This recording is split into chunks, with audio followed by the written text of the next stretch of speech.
Taip, tai ačiū kolegos, kurie grįžote į mūsų asamblėją, į renginį. Primenu, kad tiesioginė transliacija naujienų portalas Delfi užtikrina 2 kalbom, lietuvių ir anglų.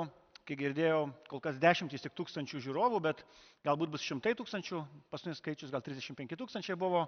Kas mane nustebino ir beje maloniai, matyti apie žurnalistų laisvės ir net jų ribojimus, visai smagu paklausyti, ką kalba patys žurnalistai. Antroji sesija iš tikrųjų turėjo galbūt būti pirmoji, nes visas kontekstas, apie kurį šiandieną diskutuojam, susijęs ne su ramiu gyvenimu, ne su geriausiom sąlygom, kuriomis galim naudotis, bet su tuo momentu, kai staiga supranti, kad demokratiniai instrumentai yra gerai ir jie veikia, kai viskas yra gerai. Bet ką daryti, kai ir tarptautinė teisė, ir nacionalinė teisė, ir konstitucinė teisė, kuri kalba, kad karo ar kokiom kitom ekstremaliom sąlygom gali būti ribojama ir žurnalistų ir žiniasklaidos laisvė, kaip ir saviraiškos laisvė. 20 amžiui apie tai buvo kalbama su labai didelė viltim, kad taip niekada nenutiks ir paprastai, kas skaitote teisės aktus, paminima, kad taip gali vykti ir taip turėtų galbūt netgi vykti. Bet jeigu pažiūrėtume į reglamentavimą, į detalę praktiką, kokią nors tai dėja, bet vienintelė šalis, kuri iš tikrųjų šiandieną kuria standartus, arba padeda mums galvoti apie standartus, tai šiandien yra tik kolegos iš Ukrainos, kolegos žurnalistai, kolegos politikai, kariai ir paprasti žmonės. Žmonės, kurie patys šiandieną bando, patys kuria ir dalinsis patirtimi. Taigi aš turėčiau, kad šitoje sesijoje mes pradėtume ją nuo pasisakymo, kurį gali pasakyti geriausiai turbūt tik tai tie žmonės, kurie turi savo atstovą Lietuvoje, ir tai džiaugiuosi, kad bus Ukrainos ambasadorė, gerbiama Olga Nikičenko. Ja kviečiu į tribūną, nes žinau, kad jinai negalės visą laiką likti diskusijoje, tai labai norėčiau, kad jinai tartų žodį, galbūt ir palinkėjimą mums, bet svarbiausiai, kad mes išgirstume. Miela Olga, kviečiu į tribūną.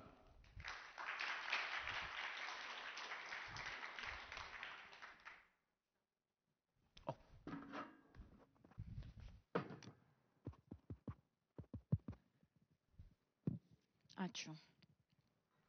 Dear guests, colleagues and dear friends. Brangus svečiai, kolegos ir draugai. Pirmiausia, leiskite nuoširdžiai padėkoti Lietuvos teisingumo ministerijai už tai, kad surengė tokį prasmingą renginį ir už tai, kad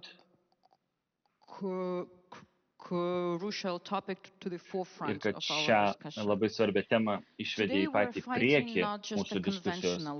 Mes šiandien esame ne tik konvencinėme kare, tai yra pirmas toksai plataus masto hibridinis karas, kovojamas pasaulyje ir šiuolaikinėje istorijoje. Šiame kare informacinis frontas yra gyvybiškai svarbus. Kiekvieną dieną tiesos mūšio laukas yra puolamas, mūsų informacinė erdvė yra užtvindyta priešo melais, propaganda ir manipuliacijomis. Kiekvieną dieną Ukrainos žurnalistai rizikuoja savo gyvybėmis, kad užtikrintų, kad pasaulis sužinotų, kas iš tiesų vyksta. Jie yra karo akys. Jų ginklas yra kamera, ir mikrofonas. Tačiau jų galingiausias ginklas yra tiesa. Ir jie praneša, tyria ir papasakoja istorijas, tas, kurios privalo būti papasakotos po patirdami nuolatinę ugnį, nuolatinę grėsmę. Jie surenka nepaneigiamus įrodymus siaubingų Rusijos vykdomų karo nusikaltimų. Jie rodo stiprybę ir drąsą ir pasiaukojimą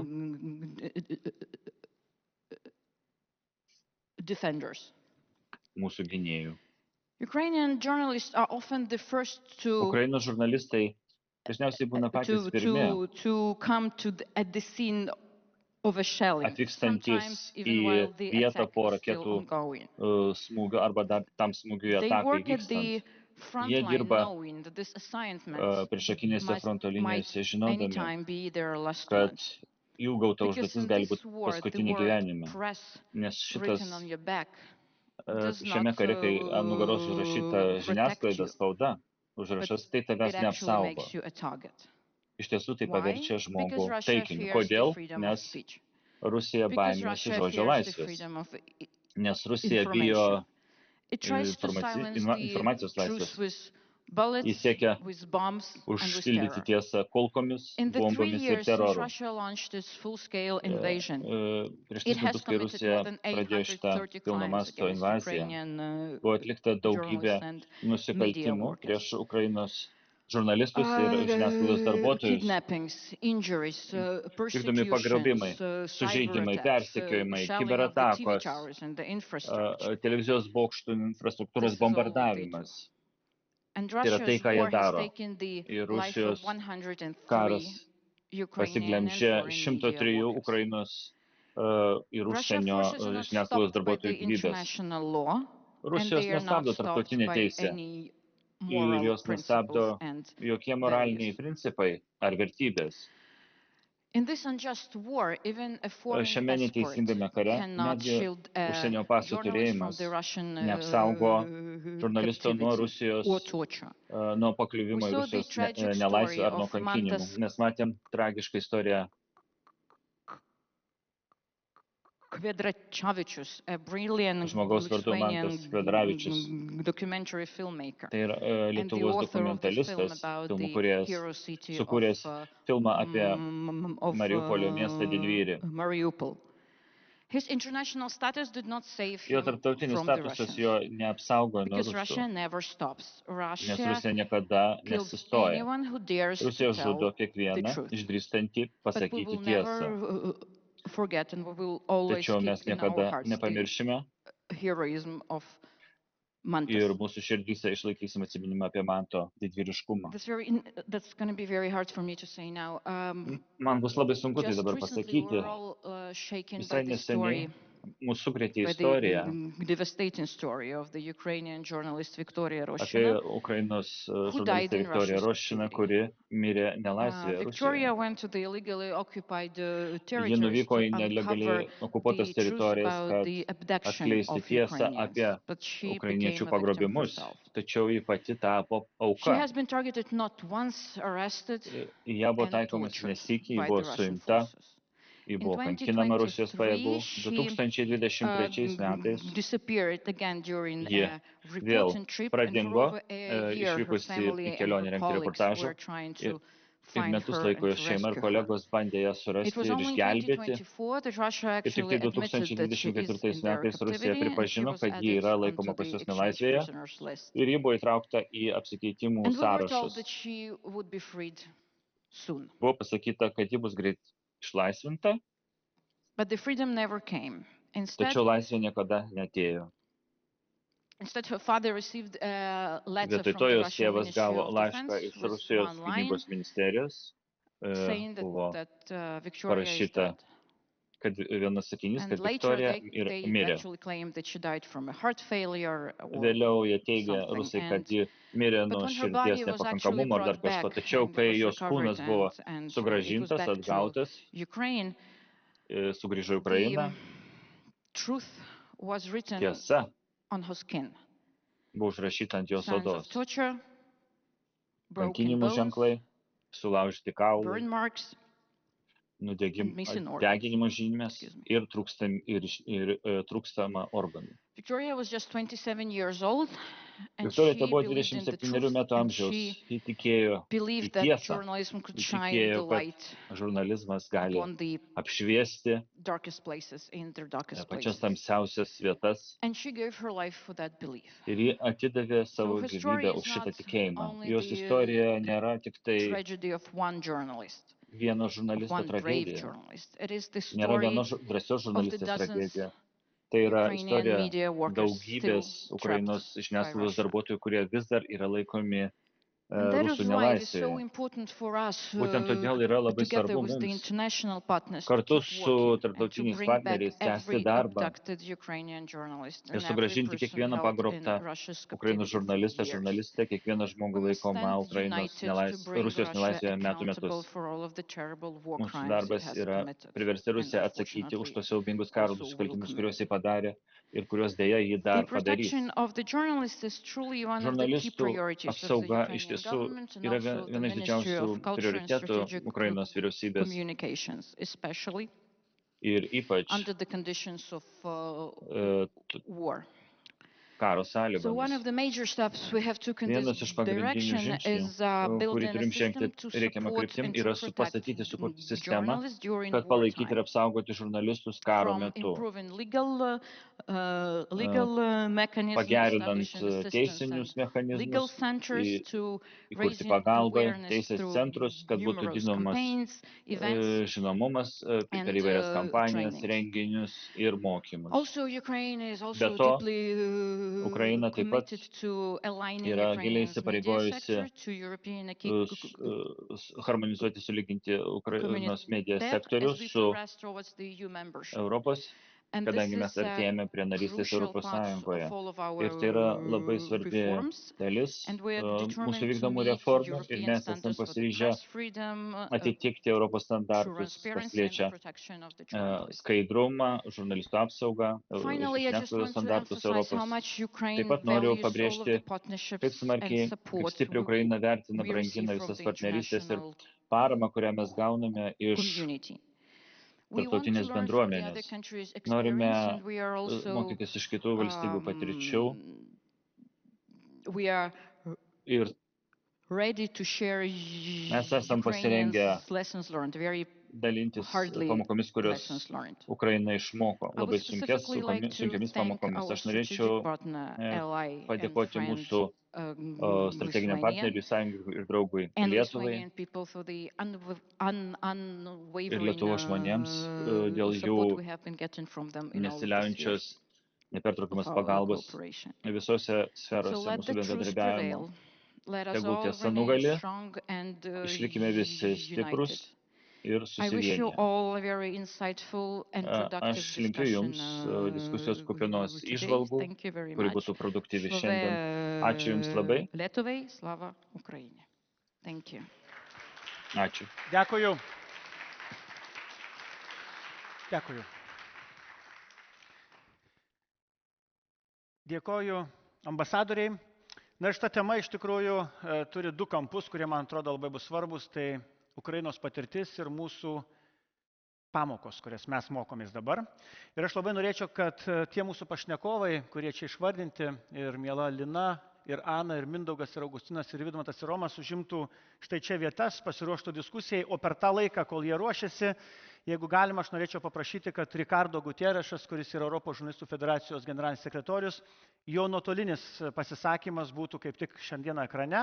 Tiem, kas žiūrite transliaciją, taip pat matysite. Na, o pašnekovus kviečiame čia užimti vietas. Ricardo Gutierrešas.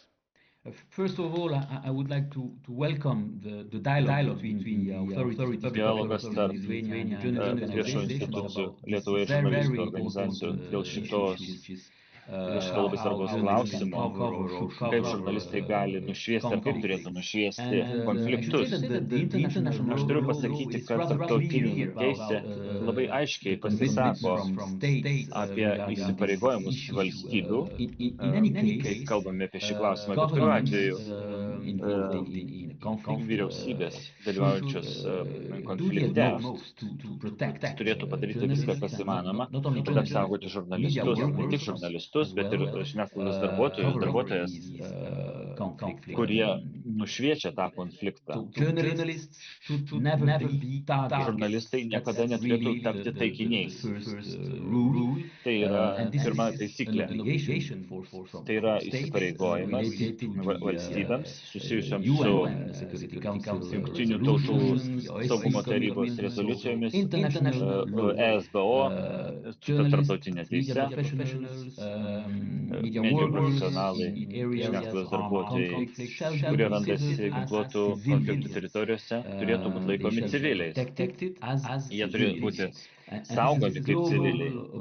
Tai yra globalus įsipareigojimas, kurį atneša tarptautinis humanitarinis įstatymas, tai liečia visus žurnalistus, ne tik akredituotusius karo korespondentus, bet visus žurnalistus, kurie atlieka karo nušvietimą, taip pat ir vietos žurnalistus. Pagal įstatymą, pagal tarptautinę teisę, sąmoningai nukreiptos atakos prieš žurnalistus yra skaitoma karo nusikaltimu. Tai yra visiškai aišku, aiškiai įvardinta tarptautinėje teisėje, ir tie, kurie atlieka vykdo šitos karo nusikaltimus, turėtų už juos būti persekiojami. Taip pat tarptautinėje teisėje yra įdomu tai paminėti. Esmė yra ne tik apsaugoti individus, asmenis nuo karinių atakų, bet ir žiniasklaidos organizacijas. Ir taip pat žiniasklaidos infrastruktūra, tai reiškia radio, TV stotys, laikraščių redakcijos, netgi viešbučiai, kur yra apsistoję žurnalistai, kurie užsiima karo nušvietimu.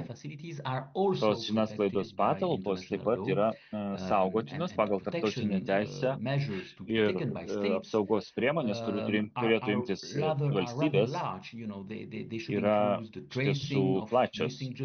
Jos turėtų apimti suradimą dingusių žurnalistų, suteikimą reikiamos pagalbos žurnalistams, palengvinimą jų sugrįžimo pas jų šeimas, taip pat tai yra dalis įsipareigojimų, kurios prisiima valstybės. Yra labai didelis kitas iššūkis, kuris pasireiškia konfliktų metu, tai yra cenzūros klausimas, konkrečiai karinės cenzūros. Žiniasklaidos apribojimų panaudojimas, tarkim, piktnaudžiavimas akreditacijos procedūromis ar priekabiavimas, persekiojimas žurnalistų yra būdas, kai iš piliečių yra atimamos jų fundamentalios teisės gauti prieigą prie informacijos. Tai yra pažeidimas tarptautinių standartų, tarptautinių teisės standartų. Taigi, tai yra dar vienas didelis iššūkis - cenzūra. Ir kaip jos išvengti? Ir trečiasis didelis iššūkis yra dezinformacija. Dezinformacija, kurią platina vyriausybė, valstybė, kai kuriais atvejais jos žiniasklaida. Mes kalbam apie piktybišką panaudojimą valstybės pajėgumo sąveikauti su žiniasklaida. Tačiau čia, kai kalbam ne apie viešą interesą, bet kai kalbam apie kariuomenės interesus, mes žinom, koks yra poveikis valstybinės propagandos, kai vyksta karas, kai yra kurstoma nacionalinė, tautinė neapykanta, kai yra priešiškumas, diskriminacija, smurtas. Karo propaganda, vėlgi, ji yra draudžiama, aiškiai draudžiama tarptautinės teisės. Kaip mes veikiame kaip žurnalistų federacija Europos lygmeniu? Kai mes veikiame kaip šitą organizaciją. Mūsų pareiga yra kovoti prieš šitos tris pagrindinius iššūkius, pasmerkiant neteisėtas atakas prieš žurnalistus, kurie užsiima karo nušvietinimu, pasmerkiant taip pat cenzūrą ir kovojant su valstybės skleidžiama dezinformacija. Mes manom, kad geriausias priešnuodis dezinformacijai yra negali būti cenzūra atsakas, ar visiškas užčiaupimas, uždarimas interneto, užblokavimas medijos kanalų. Mes turime taip pat atsisakyti instrukcijų iš vyriausybių, kurios reikalauja, kad žurnalistai naudotųsi tik informaciją iš oficialių šaltinių, kai raportuoja, kurie reportažus apie karinius veiksmus. Žurnalistai turi būti laisvi naudotis bet kokiais patikimais šaltiniais, kariniais šaltiniais ar nekariniais. Pagrindinė mintis. Mes stipriai tikime tuo, kaip žurnalistų federacija, kad žurnalistai privalo nušviesti karus, nes dažnai yra tik tai jie dažnai tampa vykdomų karų nusikaltimų liudininkais. 10 žurnalistų šiandien nušviečia karą Ukrainoje. Mes žinom ir jūs žinot, kad akreditacijos procedūros tampa vis labiau apribotos, bet vis dar šiandien įmanoma nušviesti karą Ukrainoje. Iš kitos pusės, kita vertus, pirmą kartą modernioje istorijoje šių laikų vykdomas mirtinas karas be jokio buvimo tarptautinių žurnalistų, tai yra Izraelio karas Gazoje. Dešimtis tūkstančių civilių buvo nužudyti jau, įskaitant, turiu priminti, 176 vietos žurnalistus, 1,5 metų laikotarpyje. Tai paverčia patį labiausiai gyvybei pavojingą laikotarpį žurnalisto gyvybei. Aš buvau žmogaus teisių taryboje ir kalbėjau su keletą jungtinių tautų pareigūnų. Aš pasmerkiau šitas skerdynės Palestinos žurnalistų Gazoje. Taip pat aš pasmerkiau draudimą tarptautinės žiniasklaidos prieigai į Gazą. Ir ten vyksta nusikaltimai prieš žmogiškumą. Ką nusikaltimai yra dokumentuojami tarptautinių žurnalistų Gazoje. Dešimtys tikslinių žurnalistų nužudimų, kas yra karo nusikaltimas, buvo dešimtys atvejų, liko visiškai nenubausti. Tai leidžia Izraelio armijai dauginti savo nusikaltimus. Štai kas atsitinka, kai tu įvedi totalią cenzūrą, kas liečia karo operacijas. Nes pasaulio piliečiai turi teisę būti informuoti ir ta teisė yra pažeidžiama. Karo nusikaltimai vykdomi toliau, jie tęsiasi ir aš turiu pasakyti, kad tarptautinė bendruomenė yra labai nusivylusi, nes yra visiška tyla. Kadangi žurnalistų federacija veikia Europos lygmeniu, mes kviečiam tarptautinę bendruomenę imtis veiksmų, kad užtikrinti žurnalistų saugumą ir civilių saugumą Gazoje ir priversti atsakyti Izraelio okupacinės pajėgas už nusikaltimus padarytus prieš žurnalistus. Mes vėlgi skatinam Izraelį duoti nepriklausomiems žurnalistam prieigą prie Gazos. Ačiū už jūsų dėmesį. Ačiū Rikardui. Tema mūsų sunki dėl to, kad mes turime žmonės, kurie visi yra patyrę. Mažiausiai 3 kolegas iš Lietuvos turim, kurie ne tik iš Vilniaus sėdėdami redakcijų yra rašę apie tas vietas, kuriuose vyksta konfliktai, karai ir miršta žmonės, jie visi fiziškai yra buvę ten, kur kyla pavojų žmonėm. Kolegės iš Ukrainos specialiai atvyko į šitą forumą, kurios ne tik kaip karo korespondentai, bet nuolatos dirba su tais pavojaus. Ir vienintelis žmogus, kuriam teks visa atsakomybė šiandieną papasakoti, kaip čia taip nutiko, kad Jungtinės tautos, kurios 93 metais praeitam amžiui nusprendė, kad gegužės 3 yra pasaulinės spaudos laisvės diena, Jungtinės tautos pabrėžia, turi tokią struktūrą kaip Jungtinių tautų saugumo taryba, kur sėdi šalys, kurios pačios yra nusitaikę žurnalistus. Kas čia nutiko su tarptautinė teisė, dėl kurios mes buvom susitarę, kad žurnalistai nėra priešai. Ir dar noriu iš tos sesijos pradžioje priminti, kad čia, kur mes esame Vilniuje, Pirklių klubas, Pirklių namai yra nuostabi paroda, kurią padovanojo kolegos iš Ukrainos, ačiū jiems. Tai yra kolektyvinis darbas žmonių, kurie užfiksavo akimirkas, kokiom sąlygom ir apskritai kaip veikia ir žurnalistai. Ne tik kariai, ne tik civiliai žmonės, bet pirmiausia ir žurnalistai.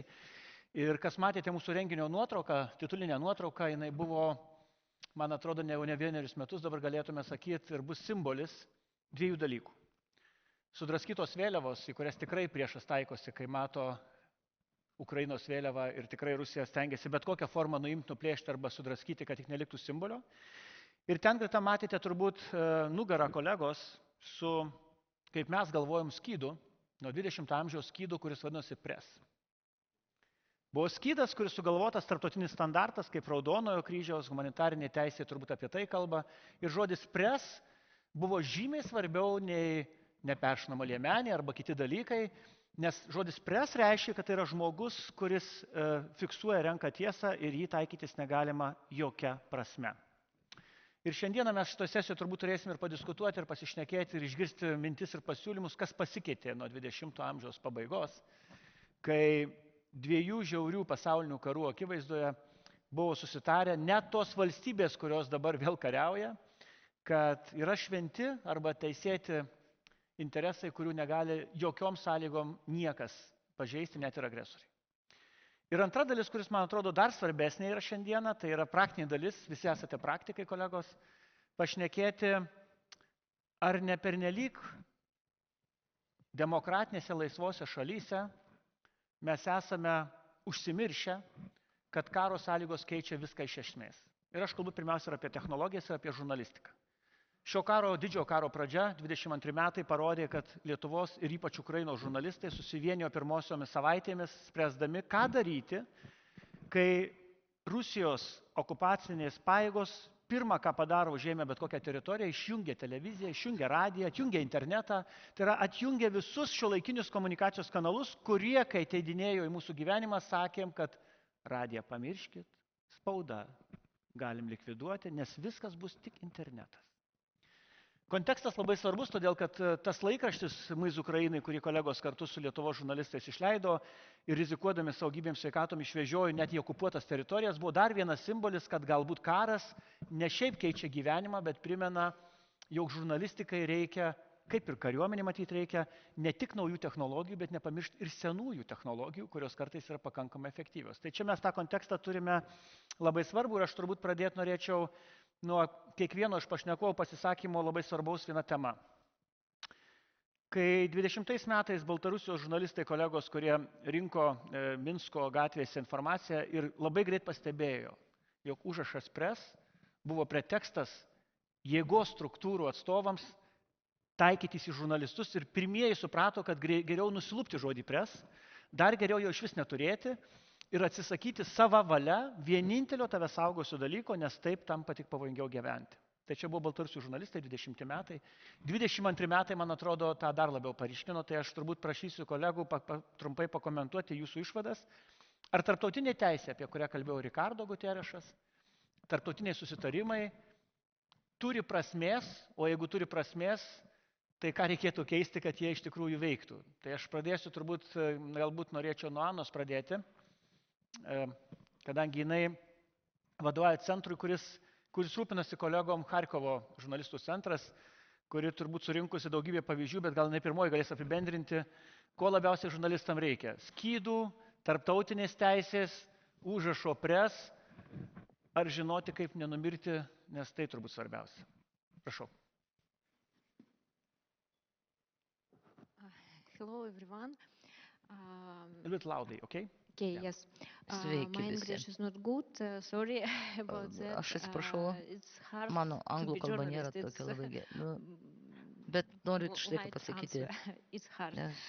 Labai Let me sudėtinga read my text. būti I talk žurnalistė. about the Aš war perskaitysiu and savo Russian tekstą. sharing on TV online every day. Aš But speaking in kiekvieną another dieną kalbu country is apie new karą, experience bet for me. kalbėti kitoj I šalyje yra thank kita you dar for patirtis, dar invitation tokios and neturiu. the Dėkoju už opportunity to talk pakvietimą about the Ukraine and atvykti į about jūsų the renginį ir work of pakalbėti the apie media tai, in kas Ukraine. vyksta My name is Hanna Ukrainoje. Chernenko. Esu I have Ana been working as a Chernenko. journalist for television, Dirbu, website and radio 15 years in Po Kharkiv. 15 metų For almost 2 Harkove years now, I have televizijos ir been radio the žurnalistė. coordinator of the O Center for pastaraisiais Journalistic metais aš Solidarity in Kharkiv. koordinavau This is a network of žurnalistų co-working solidarumą spaces to Harkove. support media, Taigi, which was taip, opened by labai National Union svarbu of Journalists of Ukraine. palaikyti all, I mūsų want to talk, žiniasklaidos kanalus, about my kad foreign būtų skleidžiama colleagues, about foreign media. I informacija. want to Ir noriu thank all padėkoti my foreign colleagues užsienio kolegoms, who come to visiems work in kolegoms, Ukraine. They are brave kurie and atvyksta do dirbti an į extremely Ukrainą, important job. padėkoti Each už of jų their drąsą, trips in už jų Ukraine is a risk, įsipareigojimą. but they Nes take kiekviena it. I kelionė don't į know Ukrainą if tai I rizika, could do bet it vis dėlto like jie that, nepaiso tos working in rizikos. another country and Ir taking ką tai risks. reiškia?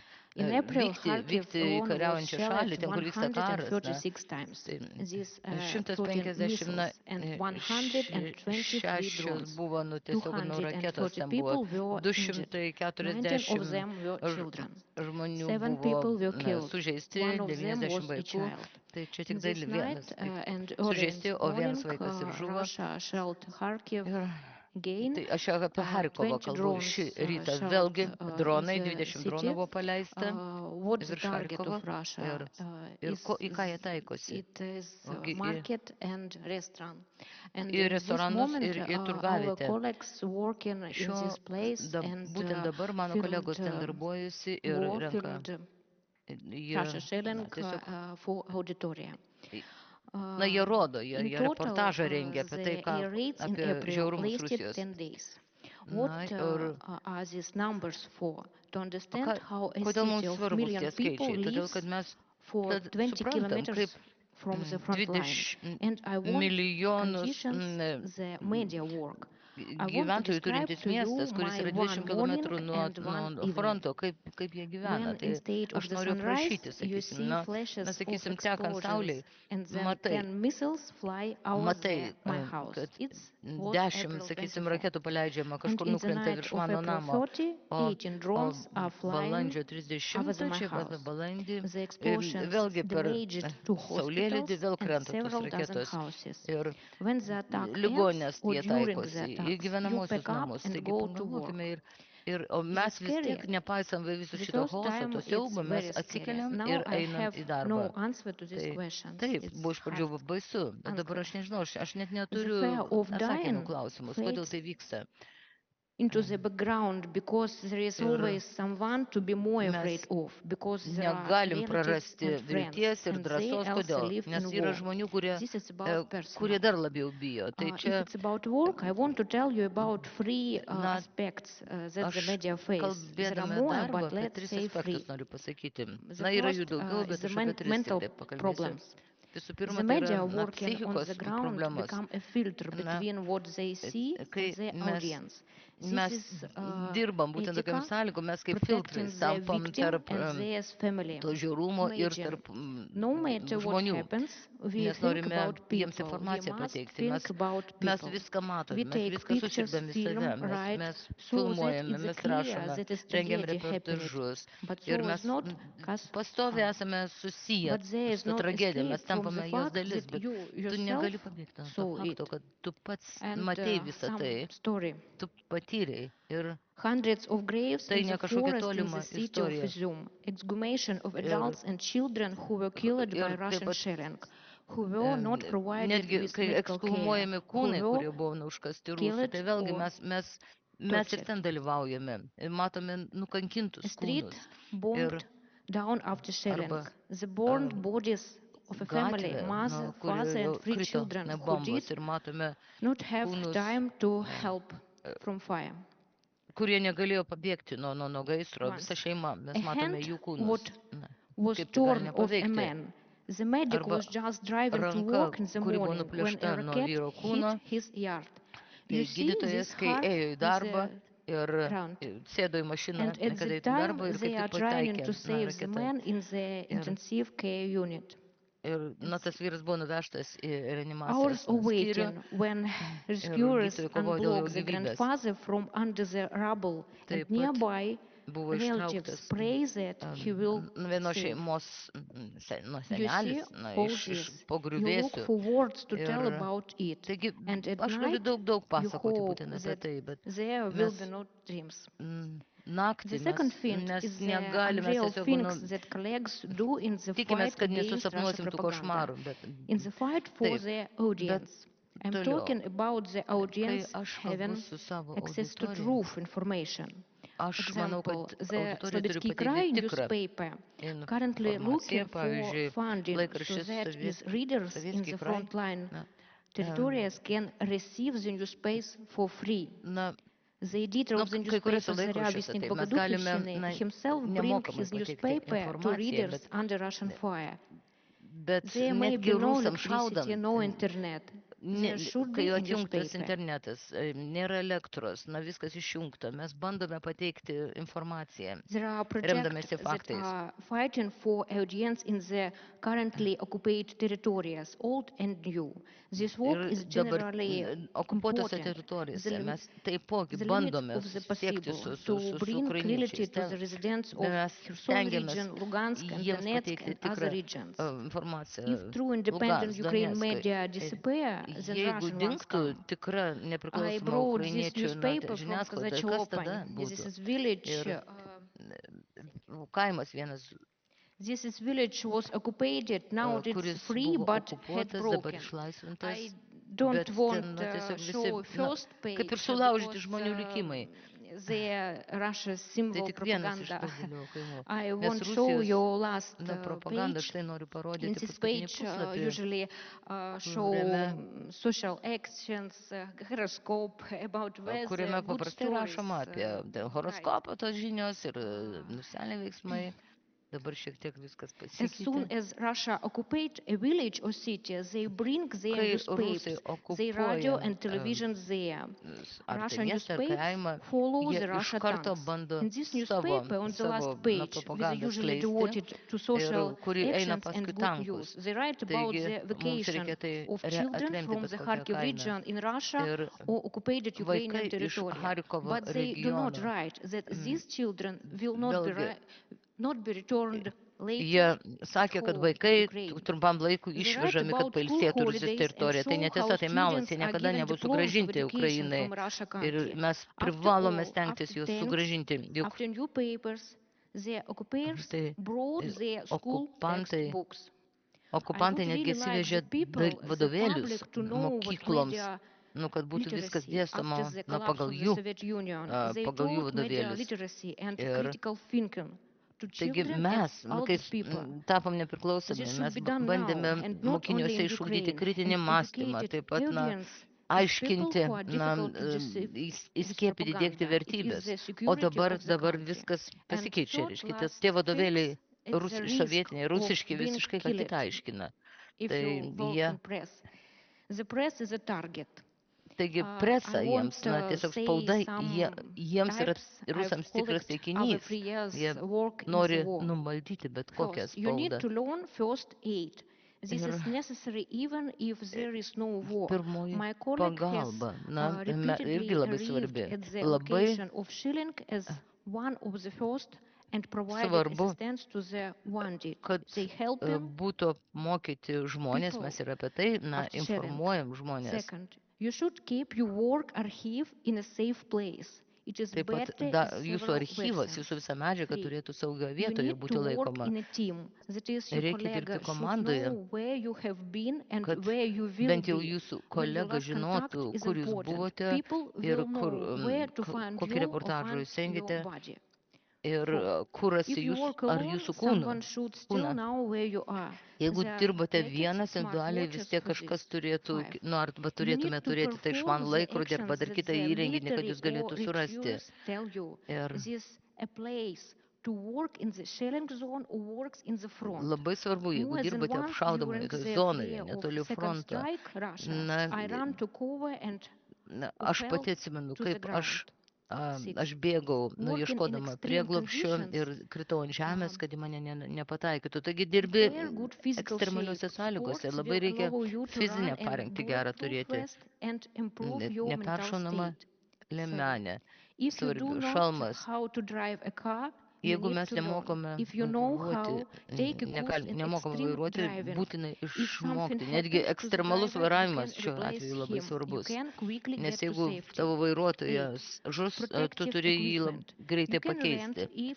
Ir if you work in Ukraine, example in our Center of Journalistic Solidarity, na, pavyzdžiui, jeigu dirbi but žurnalistų if your solidarumo constantly centre, work is Harkove, danger, you need your one. tai Nine, taip you visą need laiką patiri several first aid pavojų. kits. You must know what is Taip pat in them reikia and turėti how to bent use keletą it. pirmos There pagalbos will be no time to vaistinėlių think. turėti. A person breathes Laiko out nėra in 3 apmąstymams, minutes. reikia When autopilotą reporting on įsijungti ir territory dirbti. liberty Ir from kai, Russian occupation, ir, you risk stepping on a shell. arba kai tu dirbi Ten. netgi okupuotose Many teritorijose, jeigu tai media offices that come praktiškai to tai work in Ukraine neįmanoma, have their own tai security pavojus rules. dar These didesnis. include Yra ir escorting, mūsų security saugumo specialist, and tokios armored car taisyklės. and check-in rules. Tai We can be copied this rule. They Tai čia thought tokios taisyklės out to the surašytos ir smallest detail. For example, at night iki a person tiesiog must have detalių. a Ir pavyzdžiui, whistle for safety. naktį saugumo So that in nusimetimais reikia case turėti of švilpuką. shelling, if they find themselves in the ruins, Ir they can jeigu report atsiduri themselves. po griuvėsiais, You to will šitas never švilpukas gali prepare for išgelbėti human gyvybę. gift. You simply will know Niekada you start talking nebūsi and what happened to him. We Na, were filming a broken house and I met a man net there. I nežinai, thought na, he was a kokiu dar neighbor of žiaurumu the gali injured tikėtis. people. I Ir, turned out that he had lost his ir mother a few hours ago and he himself saved it filmas by yra a toks miracle. susuktas He apie slept on a bed in žiaurumus. the next room from his Berniukas jis mother. miegojo kitam Working kambarį, with jo trauma is motina very žuvo difficult. per I apšaudimus, have o prepared berniukas a per stebuklą series of išliko materials ir about suktas broken house in dokumentinis Izum. filmas. The Russian Tai bombed the čia center of the toks city. filmas I wrote susuktas, more na, than 20 sudaužyti namai memorial card ir about the killed residents.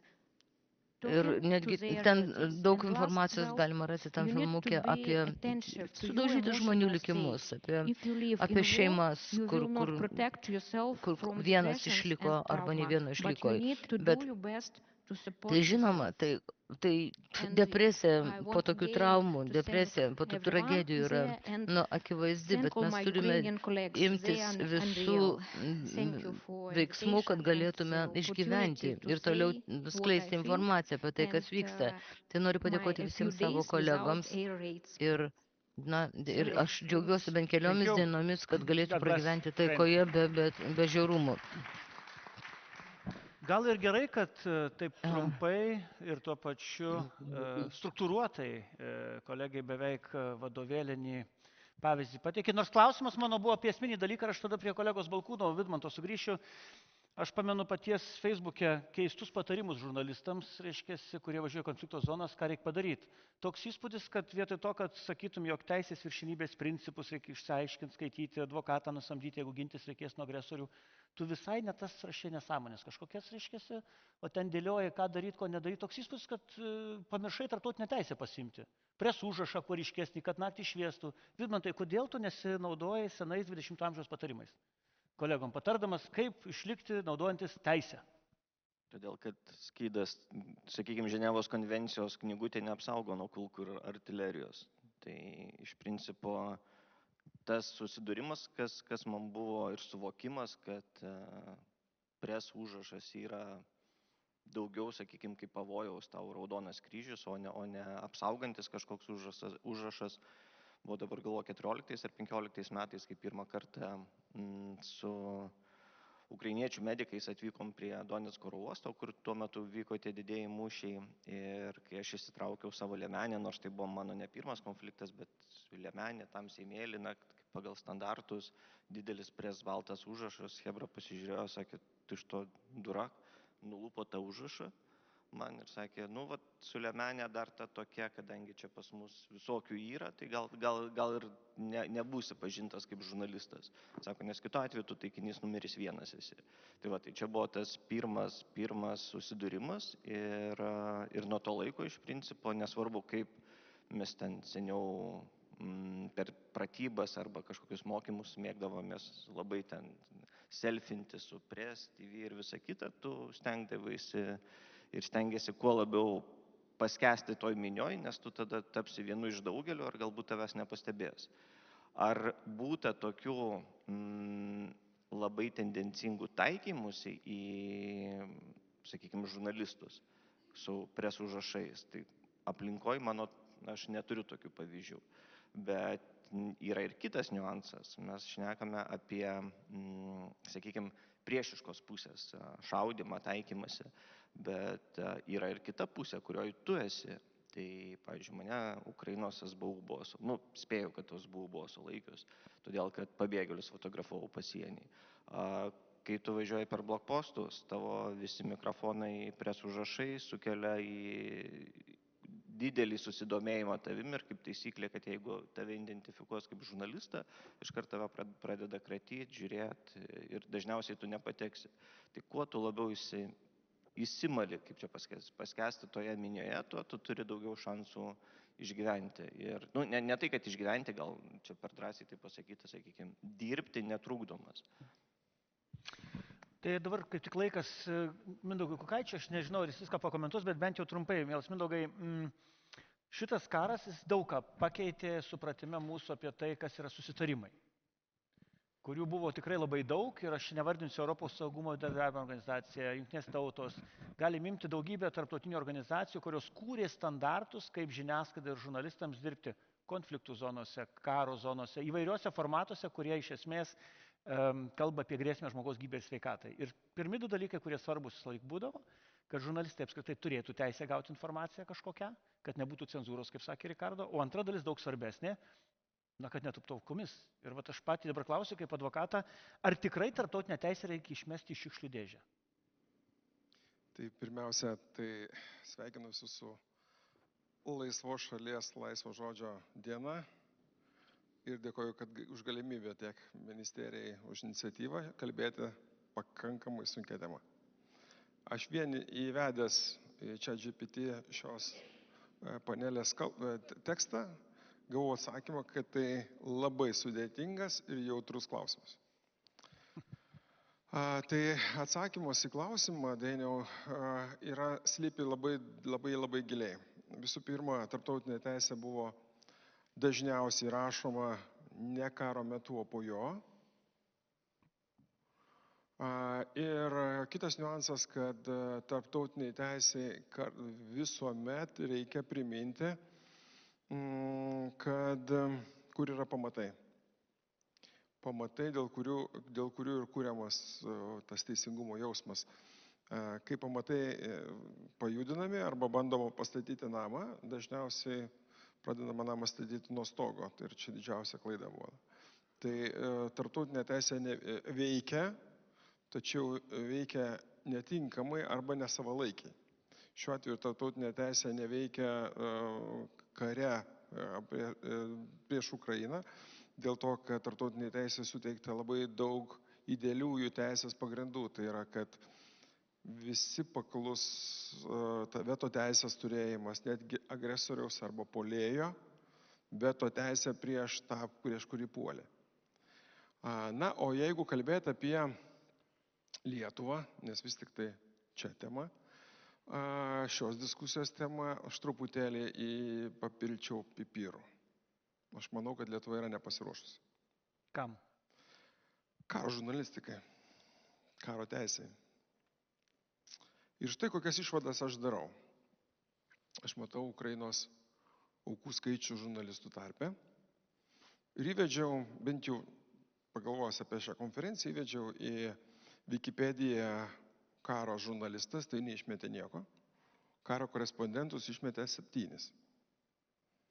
Mes juos daug žinom, kurie dažniau būna. Ne, neatspėsit, jeigu dar įeisit pasitikrinti. 5 iš jų yra antro pasaulinio karo arba dar prieš jį. Lieka tik 2. Vidmantas ir Artūras Zuokas.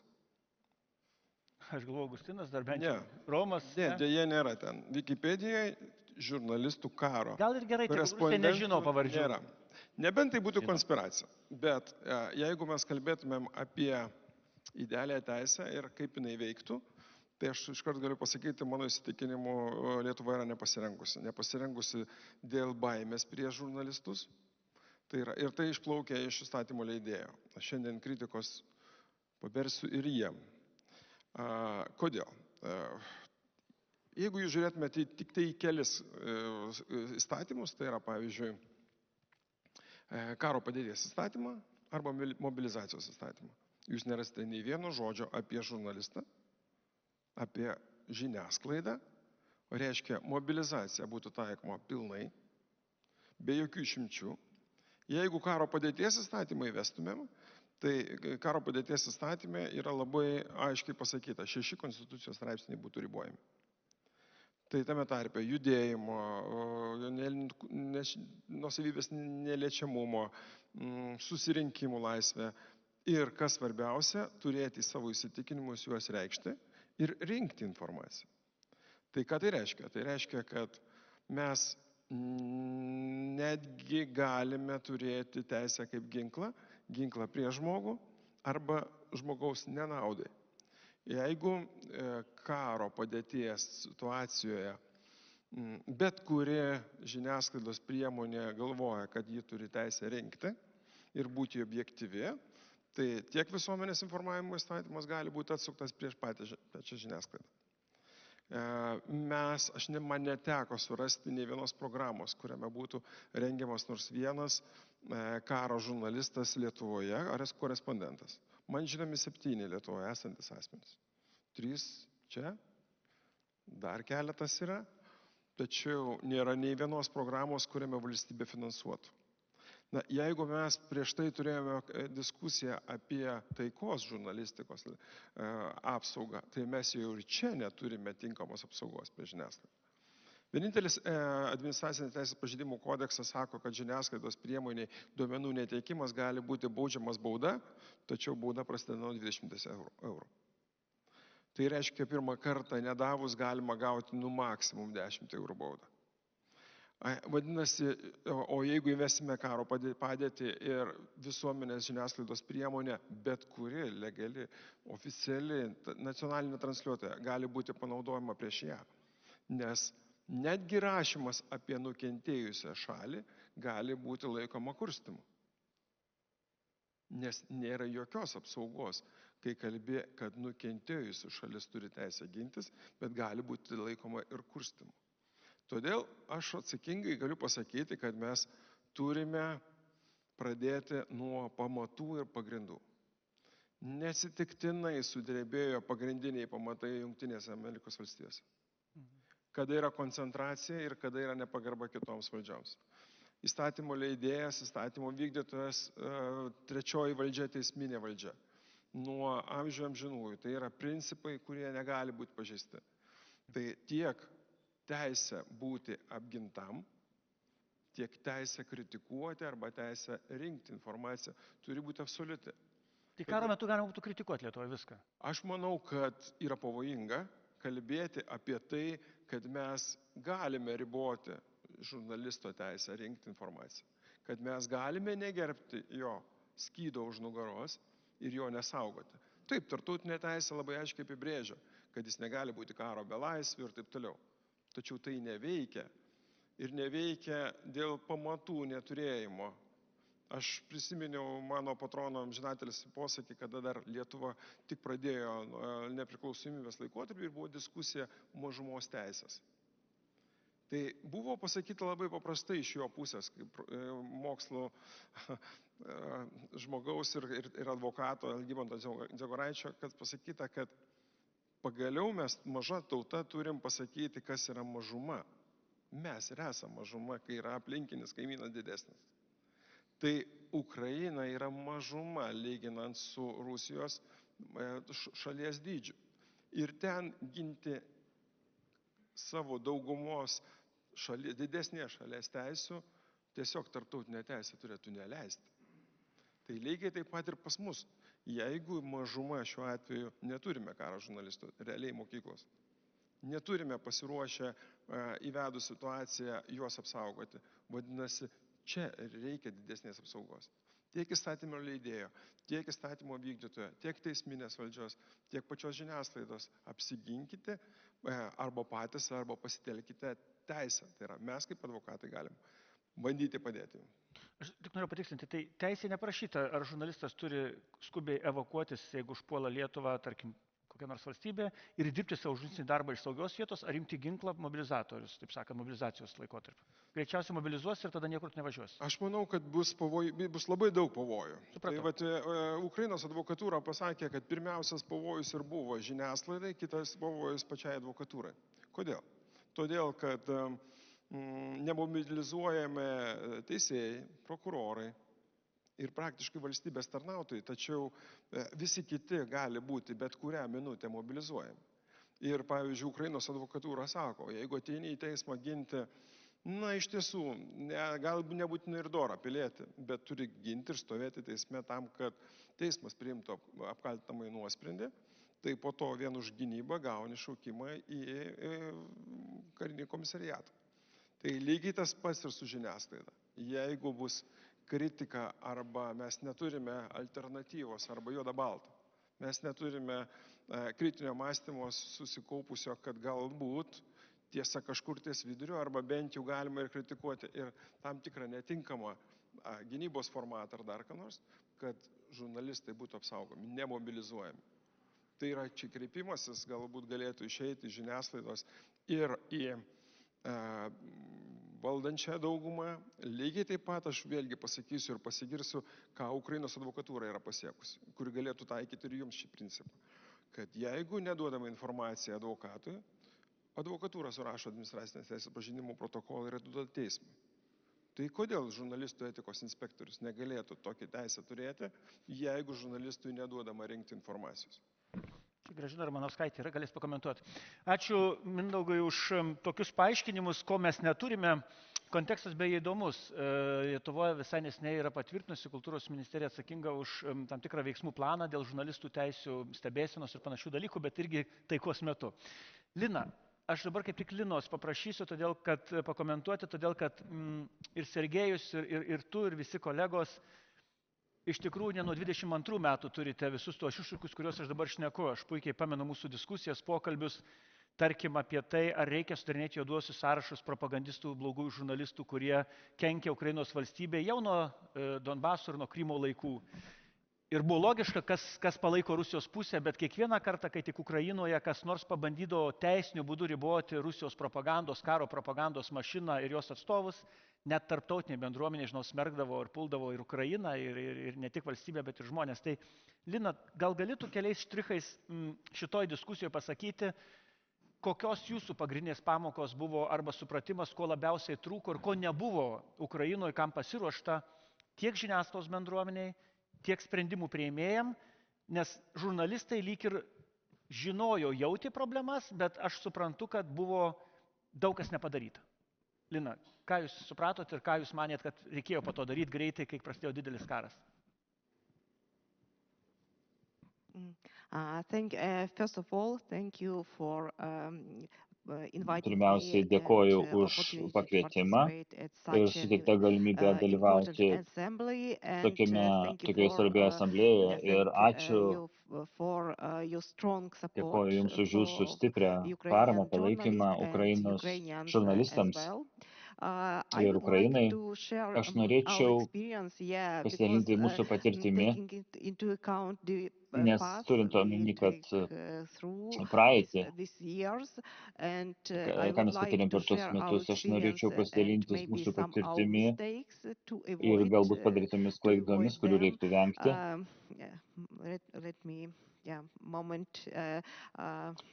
Meanwhile, I would like to Aš norėčiau atkreipti Jūsų dėmesį į mūsų brošiūrą apie Indigo Forum su Anos portretu.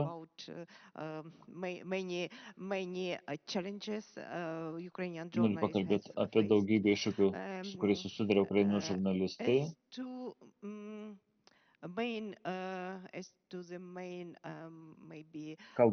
Kalbant apie pagrindinės pamokas, norėčiau Jūs paskatinti turėti planą ir įvertinti situaciją aplink save.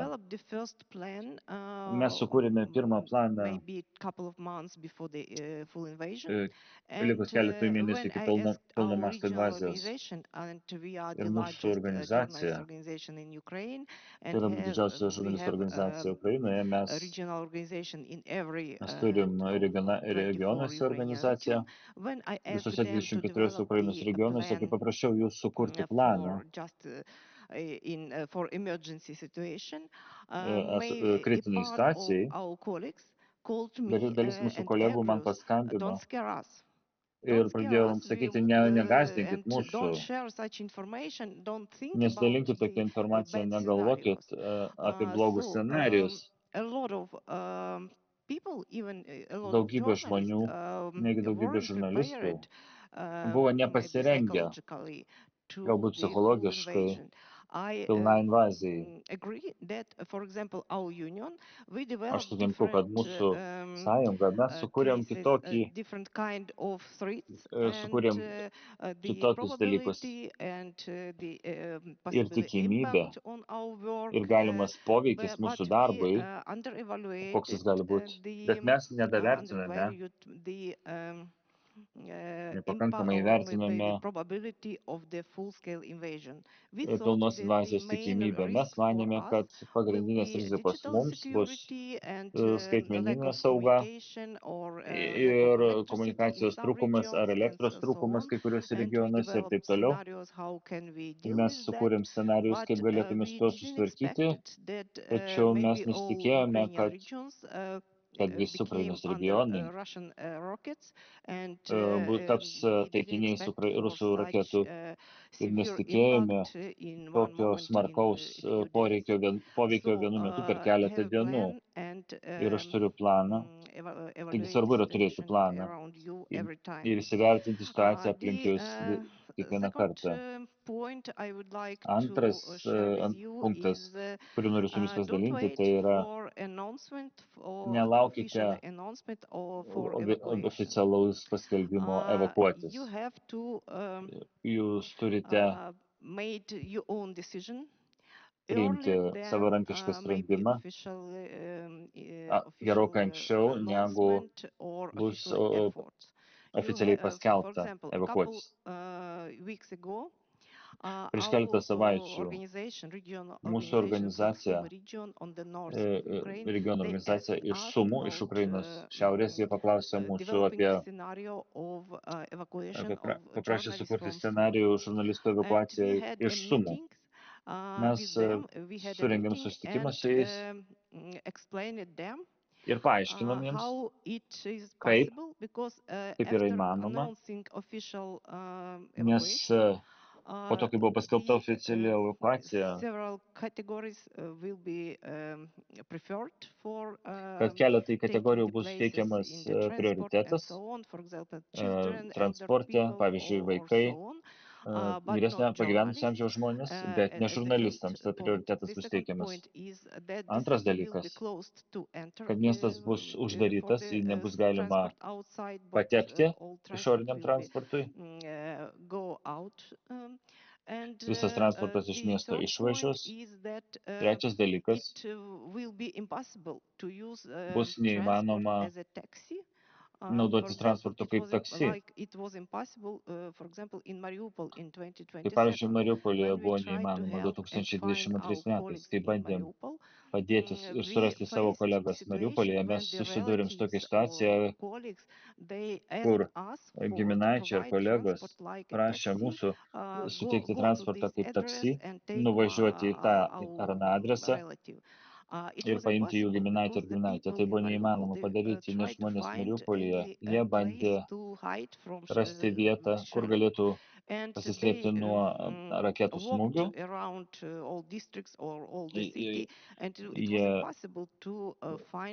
Buvo neįmanoma mieste surasti žmonės pagal nurodytą adresą. Yra svarbu sukurti evakuacijos planus, būtent asmeninius planus evakuacijai, prieš tai, kai situacija pablogės.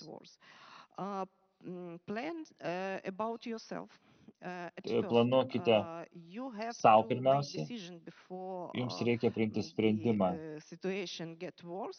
prieš situacijai pablogėjant. Ar nuspręsite, ar dirbsite toliau kaip žurnalistas, ar prisijungsite prie kariuomenės. Daug ukrainiečių susidūrė su situacija, kai jie nustojo savo veiklos, nes jų, tarkim, vyriausias redaktorius buvo pašauktas kariuomenėn arba užsirašė savanorių į kariuomenę.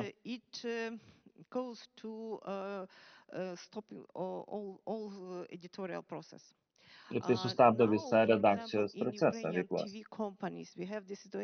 Ukrainos televizijos kompanijose turim situaciją, kur procentas tarp vyrų ir moterų santykis 70-30. Ir moterų procentas padidėjo iki 80% kai kuriuose kompanijose. Pernai turėjom pavyzdį, kai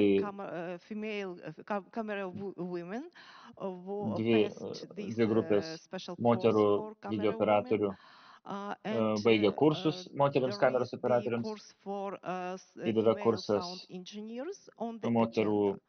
moterų garsų inžinierijai. Nelaukite, kol įvyks kritinė situacija, bet patys iš anksto praeikite tokius kursus, sukurkite planą ar planus,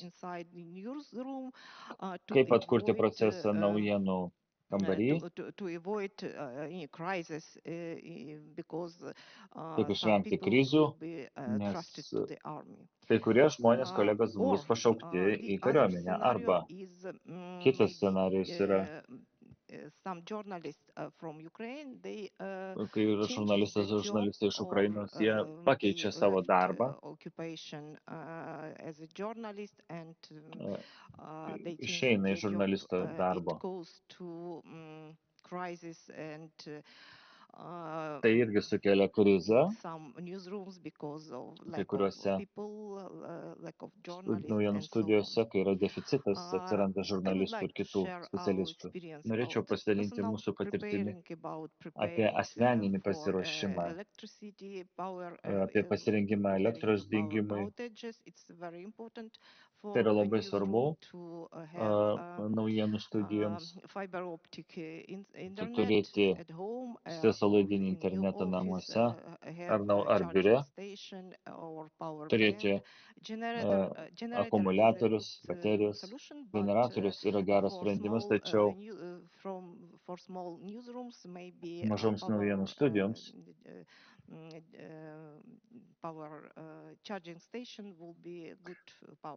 būtų gerai turėti baterijas, kokios nors akumuliatorius. Ir moteriams žurnalistams yra daug iššūkių karo metu ir taip pat yra daug iššūkių žmonėms, kurie pasilieka laikinai okupuotos teritorijose. Ir kaip Hanna paminėjo, psichinė sveikata taip pat vaidina svarbu vaidmenį, svarbus klausimas kiekvienoje naujienų studijoje ir kiekvienam žurnalistui. Aš noriu pasidalinti mūsų patirtimi, kai mes nepakankamai vertinom šitą dalyką pirmąjį mėnesį karo. Pavyzdžiui, mūsų komandos narys, kuris buvo atsakingas už evakuaciją ir už žurnalisto Mariupolyje suradimą, kol vyko mūšiai Mariupolyje, jie dirbo 24 valandas per parą, kontaktavo su daugybė giminaičių, su kolegomis ir draugais. Ir ji sugebėjo rasti apgyvendinimą, transporto, kurą ir kitus dalykus. Ir dėka to mes sugebėjome sukurti sąrašą maždaug 80 žurnalistų iš Mariupolio, kurie pabėgo iš miesto. Tačiau po 2 mėnesių jie atsisakė to darbo per vieną dieną. Ji nepaaiškino, kodėl atsisakė dirbti. Iš tiesų ji buvo perkrauta ir jautėsi perdegusi. Antras pavyzdys yra, kai nutiko su mūsų komunikacijos komandos nariu. Jis rengė ilgą straipsnį apie nužudytus žurnalistus. Tai buvo garsus žurnalistas, kurį nužudė Rusai. Istorija buvo tobula ir jinai buvo perspausdinama daugybė šaltinių, tačiau mūsų kolega pasakė, kad tai sukėlė autoriui psichologinių problemų. Jis sako, kad aš nebegaliu miegoti, negaliu kalbėti su šeimos nariais, bet jie man vis skambina ir skambina. Aš negaliu tęsti vykdyti savo darbą, nes aš įsivaizduoju tos vaizdus kiekvieną kartą, kad mums teko rasti psichologą jam surasti, kad suteiktų jam profesionalią pagalbą. Todėl to these prašau issues atkreipti dėmesį į from šitos the dalykus your nuo steps, pat, please. And nuo I pat can pirmųjų share more žingsnių. experience Aš because galiu we have dalintis a daugiau lot of įvairių patirčių advice, su jumis. but if you have Galiu daug patarimų questions, duoti, I am bet jeigu jūs written klausimų, form, aš and vėliau sure. atsakysiu. Thank you Aš very manau, much. kad mes tai padarysim Grįžtam prie rašytinę mūsų formą. tada situacijos. Dabar jau turbūt tikrai išgirdom iš kolegos Ukrainoje gyvenančių, dirbančių tik tai mažą dalį tų dalykų, apie kuriuos aš šnekėjau. Žinot, aš galvoju, nuo Romo pradėsiu, bet prie Lono Augustino pradėsiu. Tu labiau patyręs, dar pakentėk. Kiekvienam darbe, ar tu eisi elektrikų dirbti, ar statybose dirbti, yra kaip minimum įvairios instrukcijos, darbo saugos taisyklės. Na, kiekvienam, taip sakant, lengvai leidžia vaikščioti po statybas ir taip toliau. Karas tikrai ne pirmą dieną vyksta, Ukrainoje tai tikrai, ir mes jau mentališkai ir kitaip kalbam apie karą. Augustinai, tu aišku tokias taisyklės ir tokius instruktažus jau seniai esi praėjęs ir tu žinai, kad Lietuva veikia specialios taisyklės, kaip žurnalistam pasiruošti karui. Ar reikia individualiai tą daryti, ar tai yra aišku, kur, kaip, kada sužinoti, kaip su statybom panašiai, kokios taisyklės galioja, kad gyventum saugiai ir dirbtum saugiai. Ar tik asmeniu patyrimu tą darai? Aš dėl ko klausiu, Augustinai, nes tarptautinę teisę mes jau paliekam šone, grįžkim prie nacionalinio plano ir veiksmų plano tiek redakcijų lygmenį, tiek kitam lygmenį. Tavo patirtis ir dabar trumpai pasakyk, ar tu tokį planą turi, gal gali pasidalinti iš karto? Bet aš tai vis tiek prie teisės noriu grįžti, nes man labai užkabino tas Mindaugo mintis ir apie karo žurnalistikos pasiruošimą. Tai aš manau, kad nereikia mums studijų programos. Tikrai, kas nori išmokti kažko apie karo žurnalistiką, tegu važiuoja į Charkivo media centrą ir ten išmoks gana greitai, aš manau. Tikrai institucija, kuri daug kartų pačiam teko būti ir tikrai matai, kaip žmonės labai greitai išvystė žurnalistam infrastruktūrą, kuri yra aiškiai apibrėžta ir veikia tam tikrose ir teisinėse rėmose ir taip toliau. Tikrai iš esmės yra ko pasimokyti praktikoje labai greitai. Antras dalykas, ar tikrai mums reikia karo žurnalistikos kažkokių programų, kai mes nesam šalis, kuri iš tikrųjų turi kažkokią karo žurnalistikos tradiciją ar kažką. Taip mes dirbam daug Ukrainoje, nes tai mums yra svarbus karas. Taip mes ten buvom į Kalnų Karabachą su Vidmantu nuvažiavę. Taip Lietuvos žurnalistai nuvyksta į tuos konfliktus, dažniausiai regioninius, bet būkim atviri, kiek laiko vyksta karas Gazos ruože. Ar ten buvo nors vienas lietuvių žurnalistas? Ne. Ir tų konfliktų yra labai daug ir dabar, sakykime, prasidėtų karas tarp Indijos ir Pakistano, nedaug dievė, vat ir įdomu, ar Lietuvos žiniasklaida redaktoriai siūsiu ten mūsų žurnalistus. Į kurią pusę? Ar mums įdomu? Ar yra lietuviškas kampas istorijai? Ir dėl to paruošimo labai abejoju, bet ką reikėtų? Augustai, bet tai gal dėl to čia ir yra ta bėda, kad mes needukuojam žmonių ir tada jų neatsiranda. O jeigu pradėtume edukuoti, nebūtinai programą, bet, sakykime, kažkokį kursą, kažkokį gabaliuką pasirenkamą dalyką, gal tada daugiau žmonių susidomėtų. Ir kitas dalykas, gal ir tuos pačius redaktorius reikėtų edukuoti. Galbūt reikėtų, čia tikrai atviras klausimas ir aš ir noriu jį pakabinti, aš tikrai čia nesakau, ką reiktų ar nereiktų daryti, bet ką tikrai reikėtų daryti, tai kalbėti apie teisinius dalykus, kurie žurnalistam turi būti, kurios žurnalistai turi kliautis, kokias teisės jie turi. Ir man tikrai būtų labai įdomu ir su savo kolegom, ir, sakykime, nueiti pas studentus ir paklausti, jūs žinot, kad Lietuvos pasienį jūs dirbti negalit? Pavyzdžiui. Ir tokių klausimų yra daugiau. Ir be abejonės, kad šiuolaikiniam kare, tokį kokį mes matom Ukrainoje, tos linijos yra nutrintos be galo.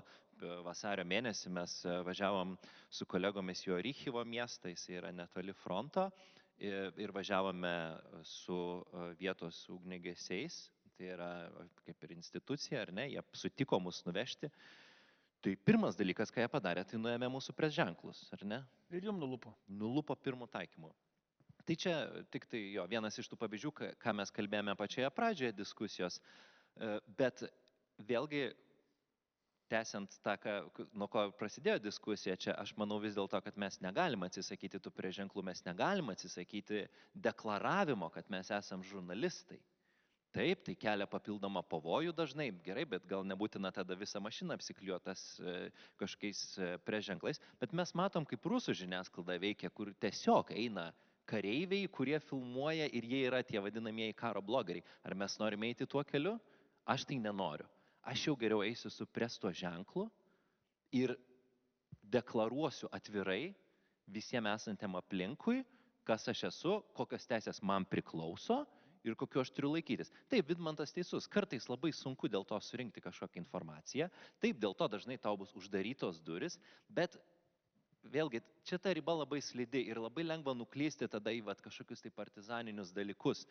Ir kalbant iš tikrųjų, kai mes būsim situacijoje, nes vienas yra, kai tu esi žurnalistas, nuvažiuoji į užsienio šalį, tavo darbas yra prasibrauti pro tam tikras ribas.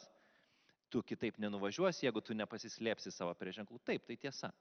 Bet dažniausiai tu padarysi savo darbą vienaip ar kitaip išvyksi. Bet įsivaizduokim situaciją Lietuvoje, kur tikrai mes atsidurtume kažkokia sudėtingoje padėtyje.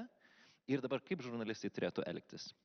Ir jeigu mes pradėtume žaisti, sakykime, vėlgi kažkokias partizaninės savo darbo praktikas, kur mes galbūt veiktume ties riba įstatymu, tai turbūt labai tikėtina, kad tai pasibaigtų labai blogai.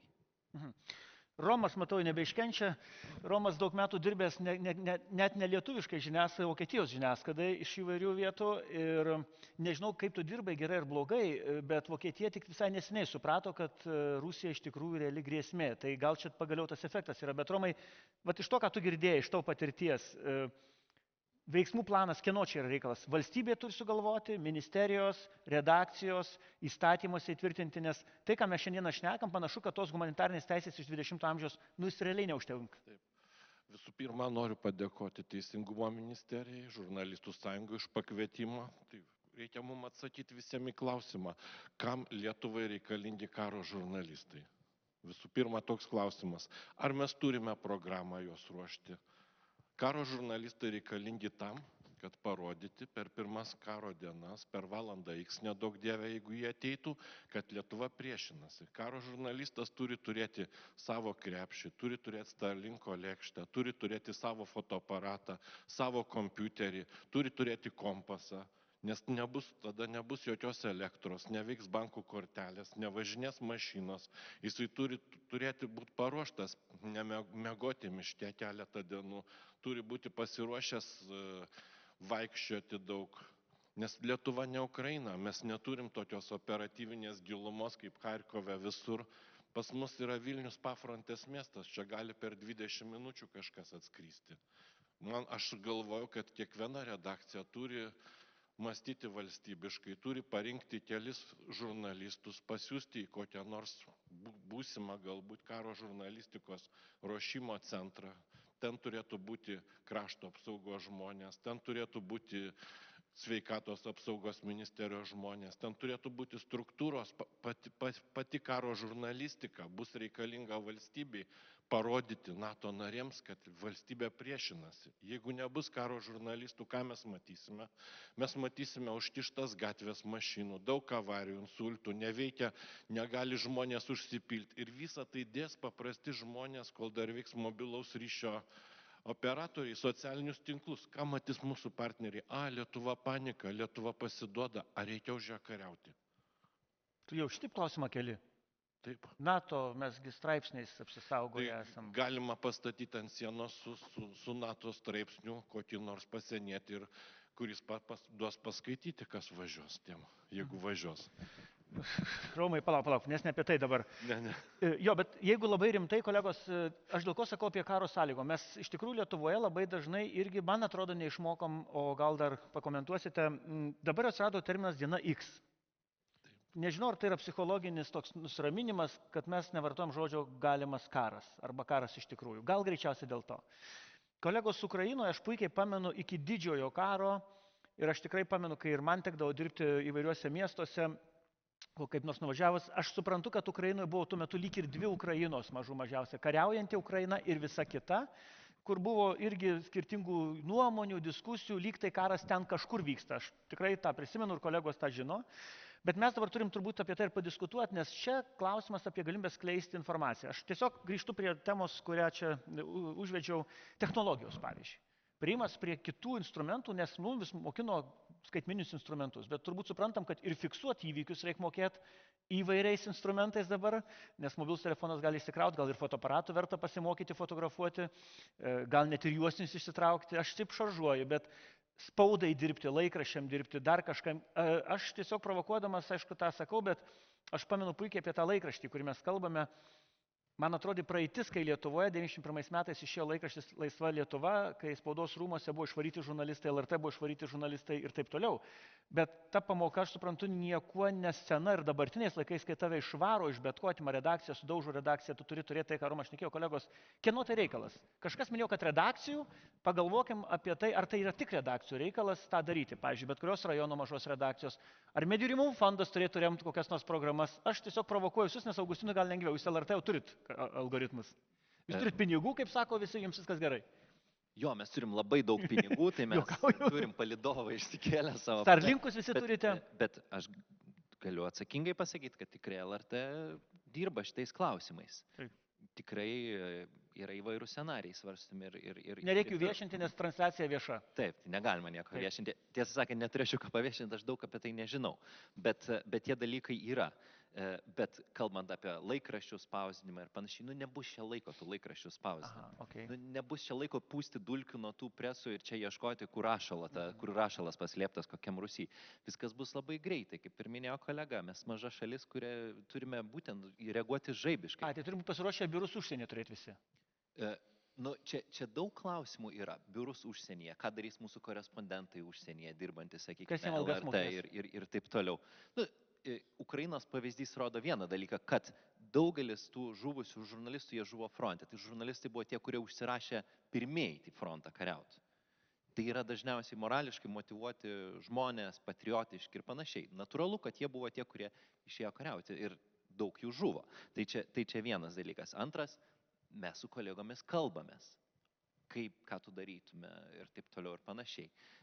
Nes taip yra algoritmai kažkokie, bet galų gale, ir kolegos tą paminėjo dalyką, tas sprendimas būna, kai jau prasideda, ar ne, karas. Tu gali savo pasakyti, aš čia susigalvosiu savo veikimo algoritmą, bet dažniausiai juk tai bus emocinis sprendimas. Tai bus baimė, tai bus panika, tai bus galbūt vėlgi žvilgsnis į valstybės institucijas, kaip jos reaguoja. Juk turbūt neatsitiktinai Ukrainoje prezidentas Zelenskis tom pirmom dienom išstojo, ar ne, ir pasakė, mes esam čia. Ir tai tapo didelę motyvaciją šaliai ir daugeliu žmonių likti darbo vietoje. Ir aš manau, kad tai būtų panašiai ir Lietuvoje. Ramiai, išjunk, viskas gerai, Romai. Vidmantai, aš tada pagilinsiu klausimą, Augustino, vieną labai paprastą kryptį. Mes turėjom hibridinę ataką iš Baltarusijos pabėgėliais, kuriuos vieni vadino vienaip, kiti kitaip, bet aš puikiai pamenu ir tu tą tikrai esi patyręs ten, būdamas, kiek pasiruošia kitos valdžios institucijos veikti pagal algoritmus su žiniasklaida ir žurnalistais, ypač tie, kurie renka informaciją sudėtingom sąlygom, nes mes turim kažkokius teisinius reikalus ir turim praktiką. Ir man atrodo, turim pamokas. Bendradarbiauja, tarpusai kariauja, konfliktuoja. Gal tu iš tos savo patirties galėtum pasakyti, kas būtų, jeigu būtų diena X, aš tos X nemėgstu, bet nutarkim. Tai aš gal užduosiu klausimą elementarų, Krašto apsaugos ministerija per tuos 3 metus, kiek jinai yra inicijavusi apskritai, nežinau, kalbų, minčių, diskusijų, o kaip dirbtų žurnalistai. Tai vis tiek būtų iš principo jos reikalas, nes jinai užkardo patekimą į frontą, ar jinai įsileidžia mus, ar jinai visus įsileidžia, ar jinai duoda kažkokias akreditacijas, ar jinai kažką pataria, kaip mums elgtis. Bent jau aš to visiškai nesusidūriau, nors atrodo, kad ir domiuosi tą temą. Tai klausimas, kiek pati Krašto apsaugos ministerija tuos dalykus yra pramašiusi, pragalvojusi. Dėl to, kas turėtų apskritai ruoštis ir kas liktų, kas neliktų, tai aš manau, kad realiai tas paaiškės po pirmo sprogimo, nes tu gali ką nori, kaip Augustas sakė, daryti, bet ypač tie, kurie negirdėjo tų sprogimų, nebuvo tose sąlygose, jie net neįsivaizduoja, kaip jie pasielgs. Tai nieko nėra nei gerai, nei blogai, tiesiog tu gali fantazuoti kiek nori, planuoti kiek nori, nutiks tas atvejis ir aš nežinau, ką aš pasielgsiu. Gali žurnalistų dirbti tas, kuris neplanavo dirbti žurnalistų, bet jisai bus drąsus žmogus ir liks fiksuoti. Ir tokių pavyzdžių būtent gausybė Ukrainoje, kur ten 17-metė mergina pasiema kamerą ir išvažiuoja į frontą dirbti, o labai patyrę geri žurnalistai neatlaiko kartais ir psichologinio ir fizinio to spaudimo. Aš savo taksistą išmokiau filmuoti Ukrainoje. Ir jis buvo to operatorium? Taip. Ir jo statusas buvo taksistas ar žurnalistas? Ne, jis paskui tapo operatorium ir jisai nufilmavo po MH17 lėktuvo nukritimo veidus visus viską. Ir jis su presu užrašu ar taksi užrašu buvo? Taksi užrašu. Supratau. O su presu įdomu, būtų nufilmavęs ar ne? Su presu nebūtų. Tai čia Augustai, geras klausimas, nes aš truputį diskusiją kelčiau. Tavo nuomonė yra, kad reikalingas presų užrašas ir mes nuo to turim nenukrypti ir eiti kaip laikyti standarto, ne? Bet tuo metu, eidami su tuo presų užrašu, kiek mes prarandam informacijos, kurią galim gauti. Tai va čia reikia pasverti. Ar teisės požiūrį normalu būtų turėti du užrašus, vienoje pusėje pres, kitoje taksi ir klijuoji priklausomai nuo situacijos. Kaip tie baikeriai, kurį miestai važiuoja ir numeris nusileidžia. Bet karo metu gal make sense? Bet taip ir yra dabar, taip ir yra. Iš principo, de facto, taip viskas ir vyksta. Frontei. Tu atvažiuoji fronto liniją, tu nusiemi prie ženklo, tu grįžti, tu jį užsidedi. Bet aš tiesiog noriu pasakyti, kad mes rizikuojam labai niveliuoti savo teisės kaip žurnalistai ir kartu... Tada dabar Mindaugas Kukaitis man pakomentuos, o jeigu mūsų kolegos žurnalistai šiandien dirba boltų laisvalaikiu, nes jie yra freelanceriai redakcijos, net netatiniai darbuotojai dirba žurnalistais ir laisvalaikiu dar Šaulių sąjungoje yra. Karo metu, kuris statusas būtų jo esminis? Aš vėlgi nuo tų pačių pagrindų. Aš manau, kad turėtume... Ar gintų jį kaip humanitarinį teisę kaip žurnalistą, ar jam taikytų kaip bolt vairuotojui, ar jis būtų kaip šaulys iš karto kombatantas traktuojamas? Pasakykit man, čia man vis tiek įdomu, nes šitam kontekste būtų gerai susitarti mum, kaip bus traktuojama, ar mes dar galėsim būti žurnalistais. Aš žinau, tai tiesiog Mindaugo Kukaičio tada tu pakomentuoji. Ne, aš tik tai papildysiu klausimą. Ar jūsų nuomonė, pavyzdžiui, žurnalistai gali būti krašto apsaugos kariai, Šaulių sąjungos savanoriai, ta prasme, savanoriškai... Ir išlaikyti žurnalisto statusą. Jo, nes tuo metu jis ir kombatantas gaunas, ir žurnalistas. Ir kaip tada traktuoti? Mindaugai, atsakykit, nes mes norim išsiaiškinti prieš dieną X, jeigu nedaug dievė bus. Iš teisės pusės tai viskas priklauso nuo nepriklausomumo principų. Tai jeigu taip žiūrėti jau taip etiškai ir teisiškai, tai jeigu atlygis yra mokamas nuo užsienio reikalų ministerijos, tai jo ir kritikos laipsnis bus kitoks ir jisai nebus tuo nepriklausomu, jis bus rūporas tos institucijos, kuria jis dirba. Bet mes kalbam ne apie tai, mes kalbam apie dieną X, kada iš tikrųjų geriausia, kadangi mes esame labai maži. Mes turim žinoti savo profesionalumo lygį ir jeigu mes žinosim tiksliai, kurioje vietoje mes turim stovėti, tai kad labai būtų gerai, kad advokatas neįtų į frontą, o gintų ir neuždarytų teisės, kad teisėjas taip pat neįtų į frontą ir kad teisė nesustotų. Lygiai taip pat žurnalistas, kad jis neturėtų, sakyti, šiandien dieną jo taksistas iki pietų, o po to jau žurnalistas. Tai mes esame per maži, mes neturime dviejų gyvybių, mes neturime pasirinkimo. Tai aš manau, kad šiandien dienai mes įvardindami, kad esame tam tikroje bėdoje arba duobėje, tai labai aiškiai turim duoti transliaciją, kad valdantieji, teisingumo ministrė, imkitės iniciatyvos, kaip su SLEP ieškinių apmokymais, tai taip ir su karo žurnalistai. Tarptautinės teisės, karo ir... Kad mes turėtumėme ne 7, bet galbūt 70. Tokių pasiruošusių tiksliai informuoti visą pasaulį. Kaip suveikia mūsų nepriklausomybės šaltinis, mes išėjome į tarptautinius vandenis ir mes pradėjome garsiai sakyti. Laisvė, nepriklausomybė yra prioritetas. Tai lygiai taip pat, tai jeigu tik tai bus 7, o Ukrainai žūsta 100. Taip. Kolegos salėje, aš matau, kad jeigu kas nors turite klausimų, galite reaguoti ir parodyti kokį nors signalą ir dėl teisinių dalykų. Ruslanas Rišikevičius, Medijų rėmimo fondo direktorius, matyt pasakys, kad jeigu būtų diena X, tai jie pinigus tiesiog išdalintų redakcijom, kad jie išgyventų kurį laiką, ar ne? Taip. Kitas, jeigu rimtai, tai atsakant į klausimą dėl Šaulių sąjungos, tai taip yra žurnalistų, šiaip tai prieš taip, kur buvo mūsų panelis, tai ten sėdėjo 3 šauliai, tarp kitko.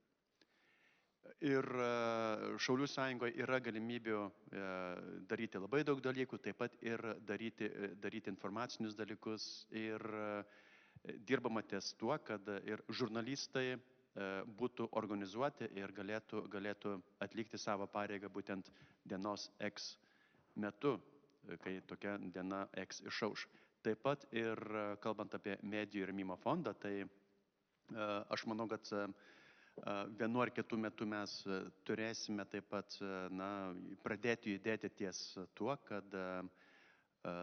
tapti šiokių tokių centrų, kuriame galėtų ir ne vien tik tai didesni žiniasklaidos portalai ar LRT, ar 15 minučių, ar Delfis, bet taip pat ir mažieji portalai, mažosios redakcijos galėtų suprasti, kaip elgtis būtent dienos X metu. Tai aš manau, kad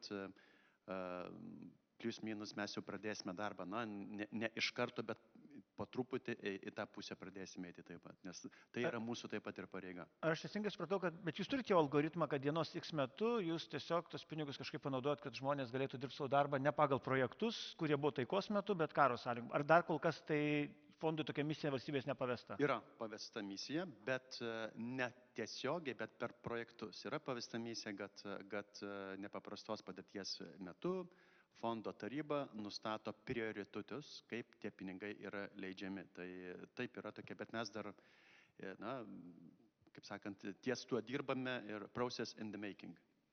O jei dabar mes į fondą kreiptumėmės dėl paramos kursams, darbui ekstremaliom situacijom, šarvinių liemenių įsigijimui, ar tas būtų kažkuria forma įmanoma?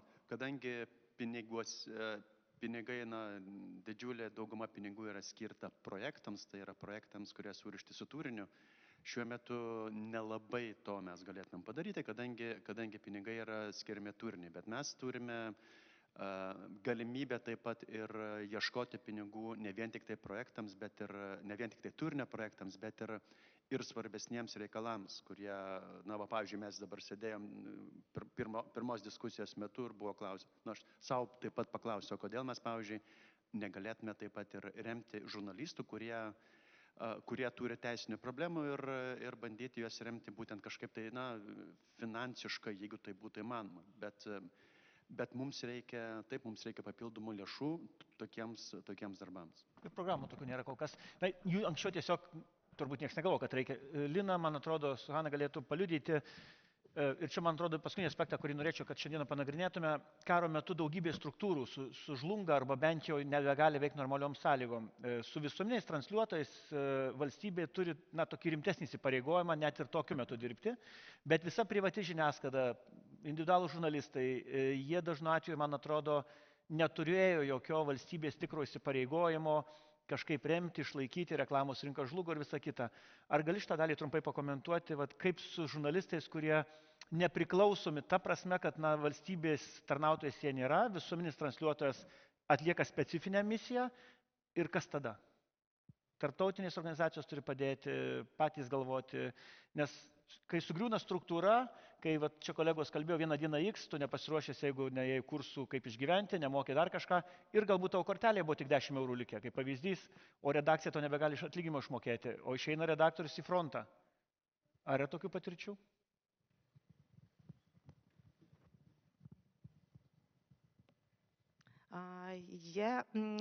Thank you for this question. Taip, dėkoju už klausimą. Iš tiesų, Rusijos karinė agresija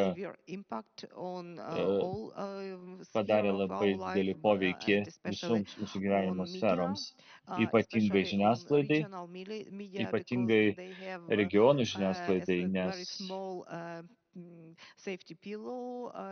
nes jie ten turi labai mažą tai vadinamą apsaugos pagalbę. Ir mokymai, kuriuos vedėm kovo mėnesį apie 26 Ukrainos žurnalistai iš regionų žiniasklaidos, jie dirba negaudami algos ir jie tikisi, turi išteklių dirbti 3 ar 6 mėnesius. Daugeliu atveju tai yra susijęs su jų įsipareigojimais jų prenumeratoriams. Mes turim tą situaciją, kur yra paklausa iš visuomenės.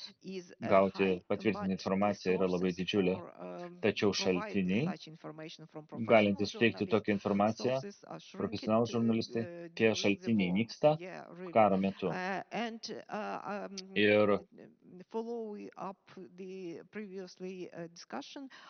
Ir kalbant apie tai, kas padiskutuota anksčiau, aš norėčiau pasidalinti pavyzdžiais su jumis apie vietos žiniasklaidą Ukrainoje. Mūsų sąjunga jiems padėjo atkurti jų darbą. Mes rėmėm 32 pafrontės laikraščius. Pavyzdžiui, tai yra vietinis laikraštis iš Bachmuto miesto. Kai pradėjome atstatinėti šio laikraščio veiklą, tai buvo 2022 metų ruduo. Miestas buvo labai smarkiai atakuojamas raketomis, tačiau keletas tūkstančių žmonių, keletas tūkstančių miestiečių mieste vis tiek pasiliko, jie atsisakė evakuotis. Jie gyveno įvairiuose slėptuvėse, kiekviena slėptuvė turėjo mažą uždarą bendruomenę, be jokios informacijos iš išorės, ir jie aptarinėdavo tik tai gandus, nuogirdas ir netikras melagienas visokias iš Rusijos. Ir žmonės, kurie buvo evakuoti iš Bachmuto, jie neturėjo galimybių kur apsigyventi, miegodavo ant grindų didelėse sporto salėse. Kalbama, kad vaikai yra parduodami organams ir žmonės tikėjo tokiom melagienom ir atsisakydavo evakuotis, nepaisant pastangų, kurias dėjo policija, vietos valdžia. Ir pirmas leidimas atnaujintas leidimas šito laikraščio iš Bachmuto. Mes parėmėm juos atkuriant jų darbą ir pirmas numeris turėjo sudėtas istorijas iš Bachmuto miesto gyventojų, žmonių, kurie persikėlė į kitus regionus, rado naujus darbus, naujas gyvenamas vietas, jų vaikai pradėjo lankyti mokyklas. Ir tai sukėlė iš tiesų neįtikėtiną efektą visuomenės viduje, tarp tų žmonių. Tai būtent tarp tų žmonių, kurie pasiliko mieste, atsisakė evakuotis.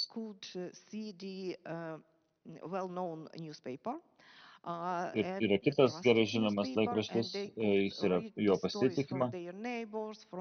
Ir ten buvo skaitamos istorijos renkamos iš kaimynų, iš draugų, iš kolegų, bendradarbių. Ir tai buvo gera mintis tokia, kad žmonės tai paskaitę pradėjo evakuotis iš miesto. Aš norėčiau pasidalinti dar kitų vietos laikraščių pavyzdžių. Ana pademonstruosiu jums iš mažų rajonų, miestų, kurie yra arti Rusijos sienos, arti fronto linijos.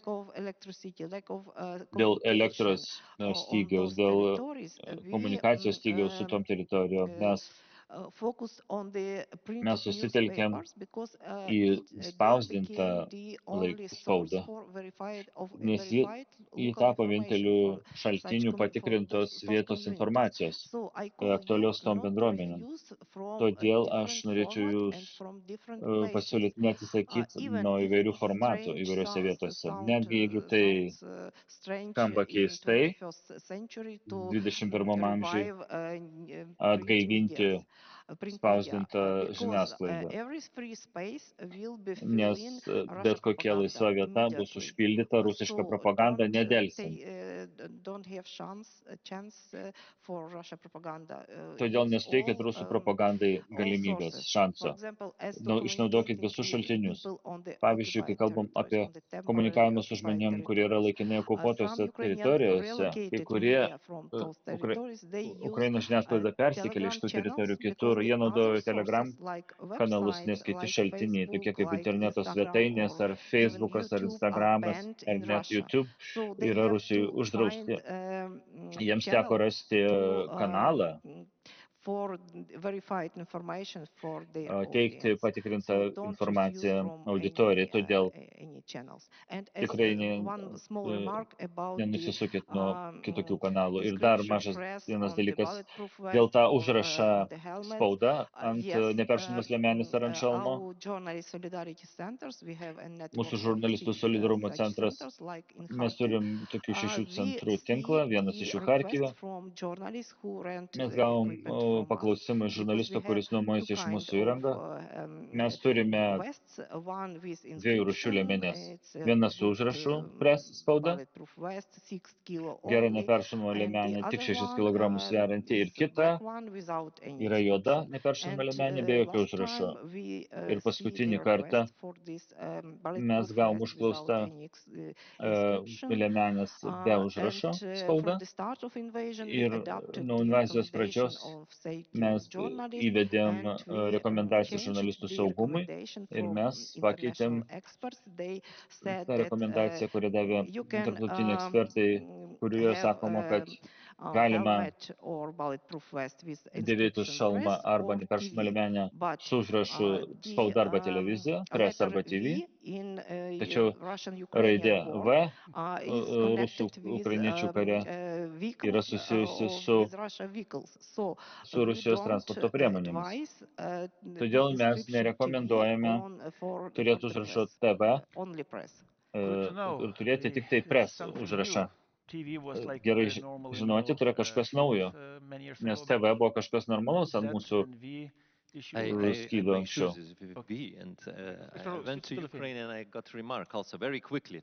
Nes aš irgi nuvažiavęs su TV užrašu Ukrainą, gavau greitai paraginimą išjungti. Tiesiog turiu labai tokį paprastą klausimą visiems. Prieš šį renginį mes bandėm ir su Teisingumo ministru ir ministerija diskutuoti iš tų formatų, kurie yra sugalvoti padėti žurnalistams. Jų tikrai yra labai daug. Ir yra dokumentai nuo Europos tarybos dokumentų iki nacionalinių teisės aktų. Yra žurnalistų draugų grupė 2015 metais ESBO sukurta šalis, kurios nori pasirūpinti žurnalistais. Yra Europos žurnalistų federacija, yra daugybė organizacijų, kurios turi patarimų, reguliavimų ar dar kažko. Bet šiandieną mūsų tikslas išsiaiškinti iš visos tos gausos gerų dalykų, kas veiktų ir ką reikėtų padaryti, kad veiktų. Pirmiausia, galimybė žurnalistams būti žurnalistais karo metu, nes tai yra labai svarbu turbūt. Čia kalbėjo gerbiamas Kukaitis apie tai, kad greičiausiai būtų mobilizuoti, tai reiškia, ar čia turim galvoti apie naujus standartus sugalvojimus. Šitą temą pakomentuoti dirbti žurnalistų. Antra dalis, jeigu dirbtų žurnalistų, tai kam dirbti, kaip galėtų veikti redakcijos, kokiais resursais, kokios technologijos, kas finansuotų ir taip toliau ir panašiai. Ir trečias pats svarbiausias dalykas, tai yra žurnalistų santykis su nežurnalistika, būti kariu ar nebūti kariu. Tai yra visi tie dalykai, kurie sukelia visiškai papildomus niuansus, susijusius su grėsmėm, su galimybėm ir panašiai. Tai aš labai norėčiau, kad mes iš eilės galbūt pradėtume nuo kolegės Hanos, todėl kad, man atrodo, realiam gyvenime, kai, kaip čia, iš didelio rašto išeini iš krašto, tai aš bijau pameluoti, bet man atrodo ir mūsų Lietuvos Respublikos visuomenės informavimo įstatymas apie karo žurnalistiką ar žurnalistiką karo metu neturi labai daug parašytų straipsnių, kas ir kaip veiktų. Taigi, gerbiamos Hanos, trumpi komentarai, kas turėtų nutikti. Reikalingi įstatymai, ar nereikalingi kažkokie specialūs įstatymai, reikalingi paruošimai, dar kažkas, kad akumuliuot geriausią ir blogiausią patirtį taip pat. Ką patartumėt? Užsimti mum rašymų veiksmų plano, pripirkti liemenių, Ruslanui Iržikevičiui siūsti naują programą. Žodžiu.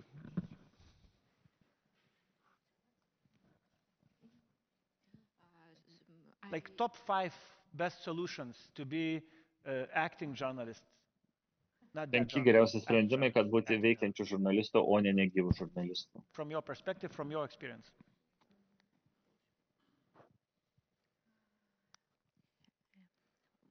Я, може, українською попрошу допомоги. I'll help you translation, yeah.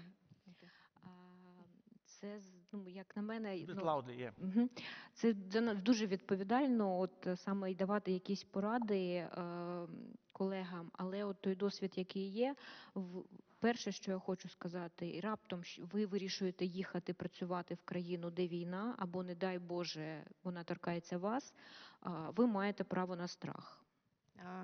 My first advice, if you Mano are pirmas going to patarimas go to būtų, jeigu the jūs, country, war-affected country, jeigu vyksite or į karo your paveiktą country šalį, is arba war-affected, jeigu jūsų šalis you bus have paveikta karo, the right to jūs be turite scared, teisę the right to fear. bijoti, turite teisę jausti baimę.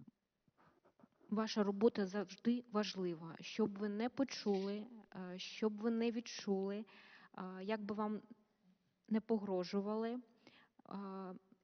щоб дійсно вам не казали, ваша робота дуже-дуже важлива. Навіть якщо здається, що видається всього 100 примірників газети, але якщо немає телеграму, то ці 100 примірників, вони на вагу великого каналу мільйонника. Your work is highly important always. Jūsų darbas yra labai svarbus visuomet. Net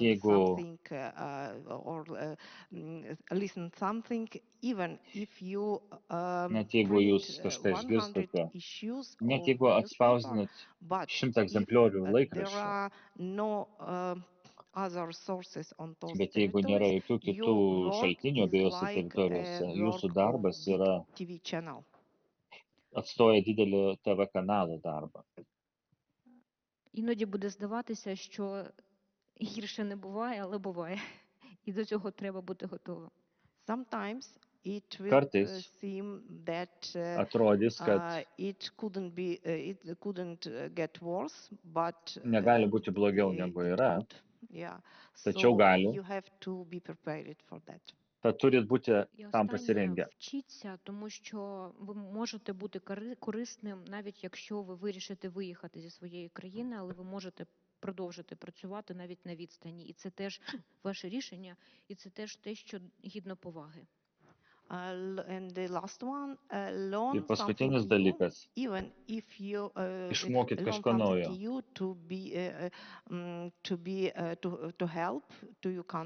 Kad galėtumėt padėti savo šaliai, net jeigu išvyksit iš savo šalies ir nuspręsite dirbti nuotoliu,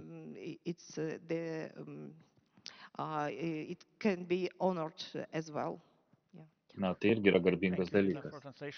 Do you have some your advices extra? Ar jūs turėtumėt dar kokių patarimų?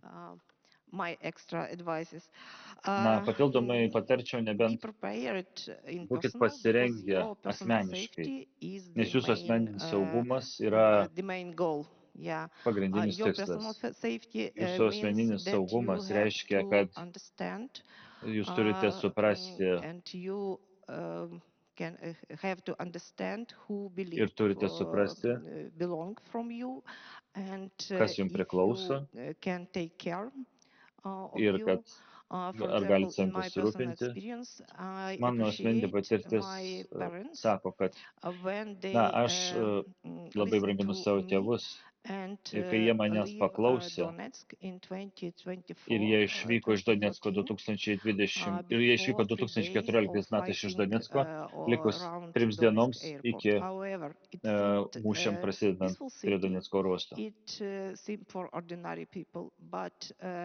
Miestas atrodė taikus paprastiems žmonėms, tačiau mano tėvai, kai išvyko iš to miesto, aš suvokiau, kad aš esu atsakinga už save tik tai pačią dabar. Ne už savo giminaičius. Dar kitas patarimas būtų užsienio žurnalistai, kurie atvyko nušviesti Rusijos Ukrainos karo 2022 metais, kai kurie iš jų jie turėjo daugybę patirčių, didelę darbo patirtį, 15-20 metų, tačiau nužudytų užsienio žurnalistų atveju kiekis 2022 metais, kai kurie iš jų turėjo ryšius su jais. Mūsų kolegos bandė dirbo Ukrainoje kaip bet kurioje kitoj karo paveiktoje šaly, kur vyksta ginkluotas konfliktas. Ką noriu pasakyti? Kad nušviesti situaciją iš abiejų pusių konflikto, iš abiejų fronto pusių. Žmonės tikėjo, kad turėjimas užrašo press ant liemenės, kad esi statusas tavo, kad esi žurnalistas ar užsienio žurnalistas. Jie galvojo, kad tai yra saugumo priemonė, kad jie juos apsaugos bet kuriuo atveju. Tačiau tai buvo jų klaida, dėja. Todėl nereikia nuvertinti šitų dalykų. Ir atsiminkite Viktorijos Rošinos istorijos atveju. Tai mums įrodo, kai Rusija užima teritoriją, kiekvienoje teritorijoje, kurią Rusija nueina, ten išauga rizika labai ženkliai žurnalistui. Tai yra susijęs su grasinimais, kankinimais, neteisėtų sulaikymų ir žmogaus teisų pažeidimais. Todėl nepamirškite šitų dalykų. Mindaugai, jūs palaukite, jūs turėsite pabaigoje ir pasiruoškite pažadėti, ką advokatūra galėtų dėti kokį indėlį į teisinį žurnalistų didesnį saugumą kartu su Teisingumo ministerija ir kitais partneriais. Tai jūs pagalvokite, įvertinkite savo galimybės advokatų, pro bono greičiausią darbą mūsų organizacijom, bet dabar aš norėčiau, kad dar kolegos pasakytų ir jums, taip sakant, kaip advokatui pabaigoje apibendrinimui. Vidmantai, tavo mintis, kad galėtų žurnalistai turėtų teisę skleisti informaciją. Vat ko tavo galva reikėtų mums iš to, ką girdėjom kolegų labiausiai, kokie dalykai prioritetiniai tau atrodo būtų? Aš gal pabūsiu nepopuliarus, bet aš netikiu teisę karo metu. Tu gali kiek nori mosikuoti tą Ženevos konvenciją ar kažko, bet jinai tavęs neapsaugos. Po to galbūt suras tuos, kurie tave nušovė, galbūt juos nuteis, greičiausiai nenuteis, bet jinai tau nepadės. Vienintelis dalykas, kas gali padėti, tai yra pasiruošimas, mokėjimas dalykų tokių kaip elgtis apšaudymo metu, kaip suteikti pirmąją medicininę pagalbą, kokios apsaugos priemonės turėtų būti, kuo daugiau patirties ir tai tau maksimaliai didina šansus išgyventi. Ir klausimas, kas iš jūsų salėje sėdinčių, pakelkite rankas per 30 sekundžių uždėtų turniketą. Vienas. Žiūrėkit, čia 30 sekundžių kalba apie tokį terminą. Ruslanas, taip. Tai vat su šitais žmonėm aš norėčiau eiti ir juos rinkčiausi, o ne tų žmonių, ne tuos žmonės, kad jie šalia manęs būtų, kurie, kai man nutrauks ranką, nesugebėtų to padaryti. Tai turėkite tą mintį, kad ne konvencijos saugo, ne įstatymai, ne pažymėjimai kažkokie saugo tavo įgūdžiai, žinios, pasiruošimas ir to, kas yra šalia tavęs. Nes kai tave sužeis, tas kitas tave gelbės. Ar aš teisingai suprantu, kad tavo galva kultūros ministerija atsakinga už tai, kad padėti žiniasklaidą taikos metu, Teisingumo ministerija, kad tarptautinę teisę priartinti prie mūsų Lietuvos, bet dar yra krašto apsaugos, Sociminas ir Sveikatos ministerija, kurios reikės irgi pajungti? Esmė, kad jeigu nori valstybė padėti žurnalistams pasiruošti darbui ne tik karo apskritai ekstremalių situacijų metu, nes tai yra potviniai, elektros netekimas, gaisrai, masiniai. Tai yra daug šansų susidurti su tom sąlygom, jinai turi investuoti į žurnalistų mokymus, į jų apsaugą ir patirtis. Va tada mes galbūt, kai atsiras kažkokia tai nelaimė, karas ar ten kažkokia stichija, tada mes turėsim nors dalį žurnalistų, kurie gebės tomis sąlygomis dirbti. Dabar mes to neturim praktiškai be keletos kolegų. Ačiū, ministrė, ačiū, kad konferenciją padarėt. Taip, Romai, tu patyręs tikrai daug. Gali trumpai, bet taip trumpai ir konkrečiai, kas labai trumpai pasirašau, viską sutinku, ką sakė Vidmantas, bet nereikia nurašyti ir tokio dalyko, kad Lietuvos valstybė valstybiniu lygiu jau privalo dabar ruošti karo žurnalistų korpusą, kad tas žurnalistas turi viską tą mokėti, ką pasakė Vidmantas, ir jisai turi žinot, kad ateis ne diena X, o valanda X, jisai turi vykti į tam tikrą vietą, į tam tikrą komendatūrą, turi vykti į tam tikrą dalinį, kurį jo laukia, kurį jis žino. Taip darė amerikiečiai Irako karo metu ir turėtų būti kažkokia tai centralizuota informacijos sklaida valstybės lygių, kad parodyti, kad Lietuva priešinasi. Und auf jeden Fall auf Deutsch zu sprechen auch. Vokiškai reikia irgi mokintis, nes Vokietijos brigada bus Lietuvoje, tai ten turėtų irgi važiuoti vokiškai kalbantis, būtų gerai. Ja, natürlich. Danke schön. Auksinai, mes čia pusiau juokais, pusiau rimtai, bet iš to, ką girdėjai, galbūt ekstra pridėti arba pakomentuoti. Taip, aš tik tai, kolegai, norėčiau, aš visiškai, man tos pačios mintis buvo, čia ne tik žurnalistai turi ruoštis, bet tikrai institucijos, nes jie bus tie informacijos gatekeeperiai, ne žurnalistai karo atveju. Čia atvažiuos krūva užsienio žurnalistų, kuriuos reikės. Atvažiuotų. Ar jie spės atvažiuoti? Jo, bet, ta prasme, gal nespės, bet jeigu spės, arba nes tų dienų X scenarijų gali būti labai įvairių, ar ne? Mes šitam pasaulyje labai sunku pasakyti. Bet tiesiog, mano turbūt jo, tas bottom line yra, kad tikrai institucijos turi kažkokius galvoti savo scenarius, kaip su tais žurnalistais reikia dirbti. Bet antras, man atrodo, labai svarbus dalykas, ką paminėjo kolegos iš Ukrainos, Rusija užpildys visas įmanomas spragas dezinformaciją ir tą daro jau dabar. Ir man atrodo, kad ko bent jau aš pasigendu ir man atrodo, ką mes matome, aišku, tendencija jau daug metų, tai neapskritai žurnalistų statuso mažėjimas, pasitikėjimo žiniasklaida mažėjimas, atakos iš visų pusių prieš žiniasklaidą ir jeigu tikrai, kai išsijungs visos įmanomos priemonės ir veiks Lietuvos radijas, tai būtų gerai, kad klausytųsi kuo daugiau žmonių jo, o ne bent jau pirmom dienom. Reklama. Disclaimer, čia ne reklama, bet arba 15 minučių, arba Delfi, arba kažko, bet tiesiog, kad klausytųsi kažkokio to žurnalistų balso, nes mes matom, kad jisai praranda vertę. Mindaugas Kukaitis, aš žinau, kad čia dar galėjo sėdėti Nacionalinis krizių valdymo centras, bet šiandieną pačiam reikia labai trumpai, iš tikrųjų, tai apibendrinkit, ką nepadarėm ir ką galim padaryti. Va iš to, ką kolegos minėjo, kiek juridikos reikia, kiek veiksmų, nes pipirų nebebarstykit, konkretus pasiūlymai. Jo, pirmas mano pastebėjimas. Diena X yra X, bet šiandien dienai, ką mums reikia daryti? Kol esam ant slenksčio. Pirmiausia, politikai turi suprasti, kad nėra jie ir mes. Tai reiškia, reikėtų labai aiškiai sustoti su visom reformom. Švietimo, sveikatos, mokestinių reformų. Neturėti tokioj mažoj šalyje savo vidinių priešų. Antra, žiniasklaidai reikia susigrąžinti pasitikėjimą, tai reiškia, reikia jį susididinti tam, kad dienoje X tik tai juos ir klausytų. Lietuviškos žiniasklaidos. Neieškotų alternatyvių šaltinių, neklausytųsi Amerikos balso iš Vašingtono ir nežiūrėtų Rusijos propagandos.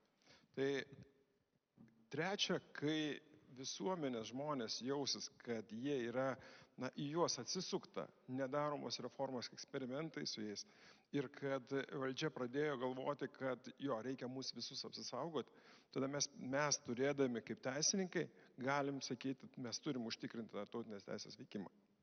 Turime ginti silpnesnį, mažesnį, o žiniasklaidai tai belieka tik tai vieno – pasitikėjimo savimi. Ir mums, teisininkams, reikės lygiai taip pat, kaip nepasiturinčius giname ir pro bono, lygiai taip pat ginti turim ir žiniasklaidą dėl žodžio laisvės. Politikams kuo mažiau bijoti tos ketvirtosios valdžios, nes tik tai jie juos ir apsaugos. Kai bus laisvas žmogus laisvai reiškiantis, tada jis ir gins tą pačią valdžią, kur yra pirma ir antra. Tai aš vienintelio linkiu tik tai galvoti apie... Tai dėl probonos metu jūs pasiruošę. Labai ačiū. Be abejo. Jo, tai ačiū Jums. Aš norėčiau, kad pirmiausia paplotumėt mūsų diskusijos dalyviams.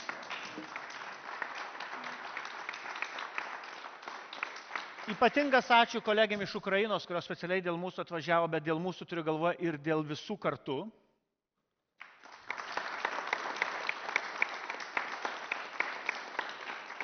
Ir dabar yra keltas minučių, jeigu yra dar paskutinės refleksijos, nes po jų aš nežinau, ar bus pasiruošęs, bet spėju, kad renginį būtų gražu, kad kas pradėjo, tas ir užbaigia, tai bus teisingumo ministras. Tai ar būtų salėje papildomų minčių dėl ką daryti arba ko nedaryti, po to, ką išgirdote iš, man atrodo, vienų kompetitingiausių žmonių?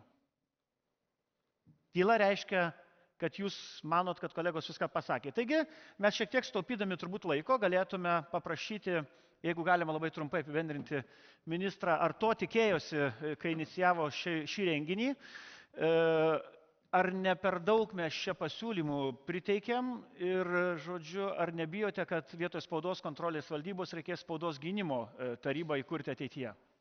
Taip, tai labai nuoširdus ačiū, iš tikrųjų pati panelė ir sugalvotos temos, manau, tikrai atskleidė tai, kad turim dar apie ką galvoti, turim dar tikrai kuo padirbėti tiek teisėkūroje, tiek ir dėl žurnalistų apsaugos. Na ir labai patiko gerbiamo Balkūno mintis, tai yra, kad vis dėlto teisė yra, bet aš dar dėčiau kablelį, ten įterpčiau vieną žodį – galimybės skleisti informaciją. Nes jeigu mes karo metu neturėsime galimybės išgirsti informacijos, ir būtent kaip ir iš LRT atstovas kalbėjo, o išgirsime ją iš priešiškų dezinformaciją, tai tada tikrai galimybės atsiranda jau kitam procentiniam skaičiui. Tai bent kuriuo atveju dėkoju visiems, dėkoju gerbiamas pirmininkai jums ir ačiū už puikią diskusiją ir sėkmės visiems. Ačiū jums visiems. Tradiciškai tiek aš salėje, mūsų šiek tiek mažiau negu buvo prieš pietus, bet žiūrėkite, tie, kurie mus žiūri naujienų portale Delfi, man atrodo labai svarbu, kad jie žinotų, jog šitą garsą, šitą vaizdą ir visą šitą, ką mes dabar rodome, užtikrino dvi nuostabios komandos. Tai žmonių, kurie dirba prie kamerų, prie pulto ir vertėjai. Tai paplokit jiems visiems labai garsiai.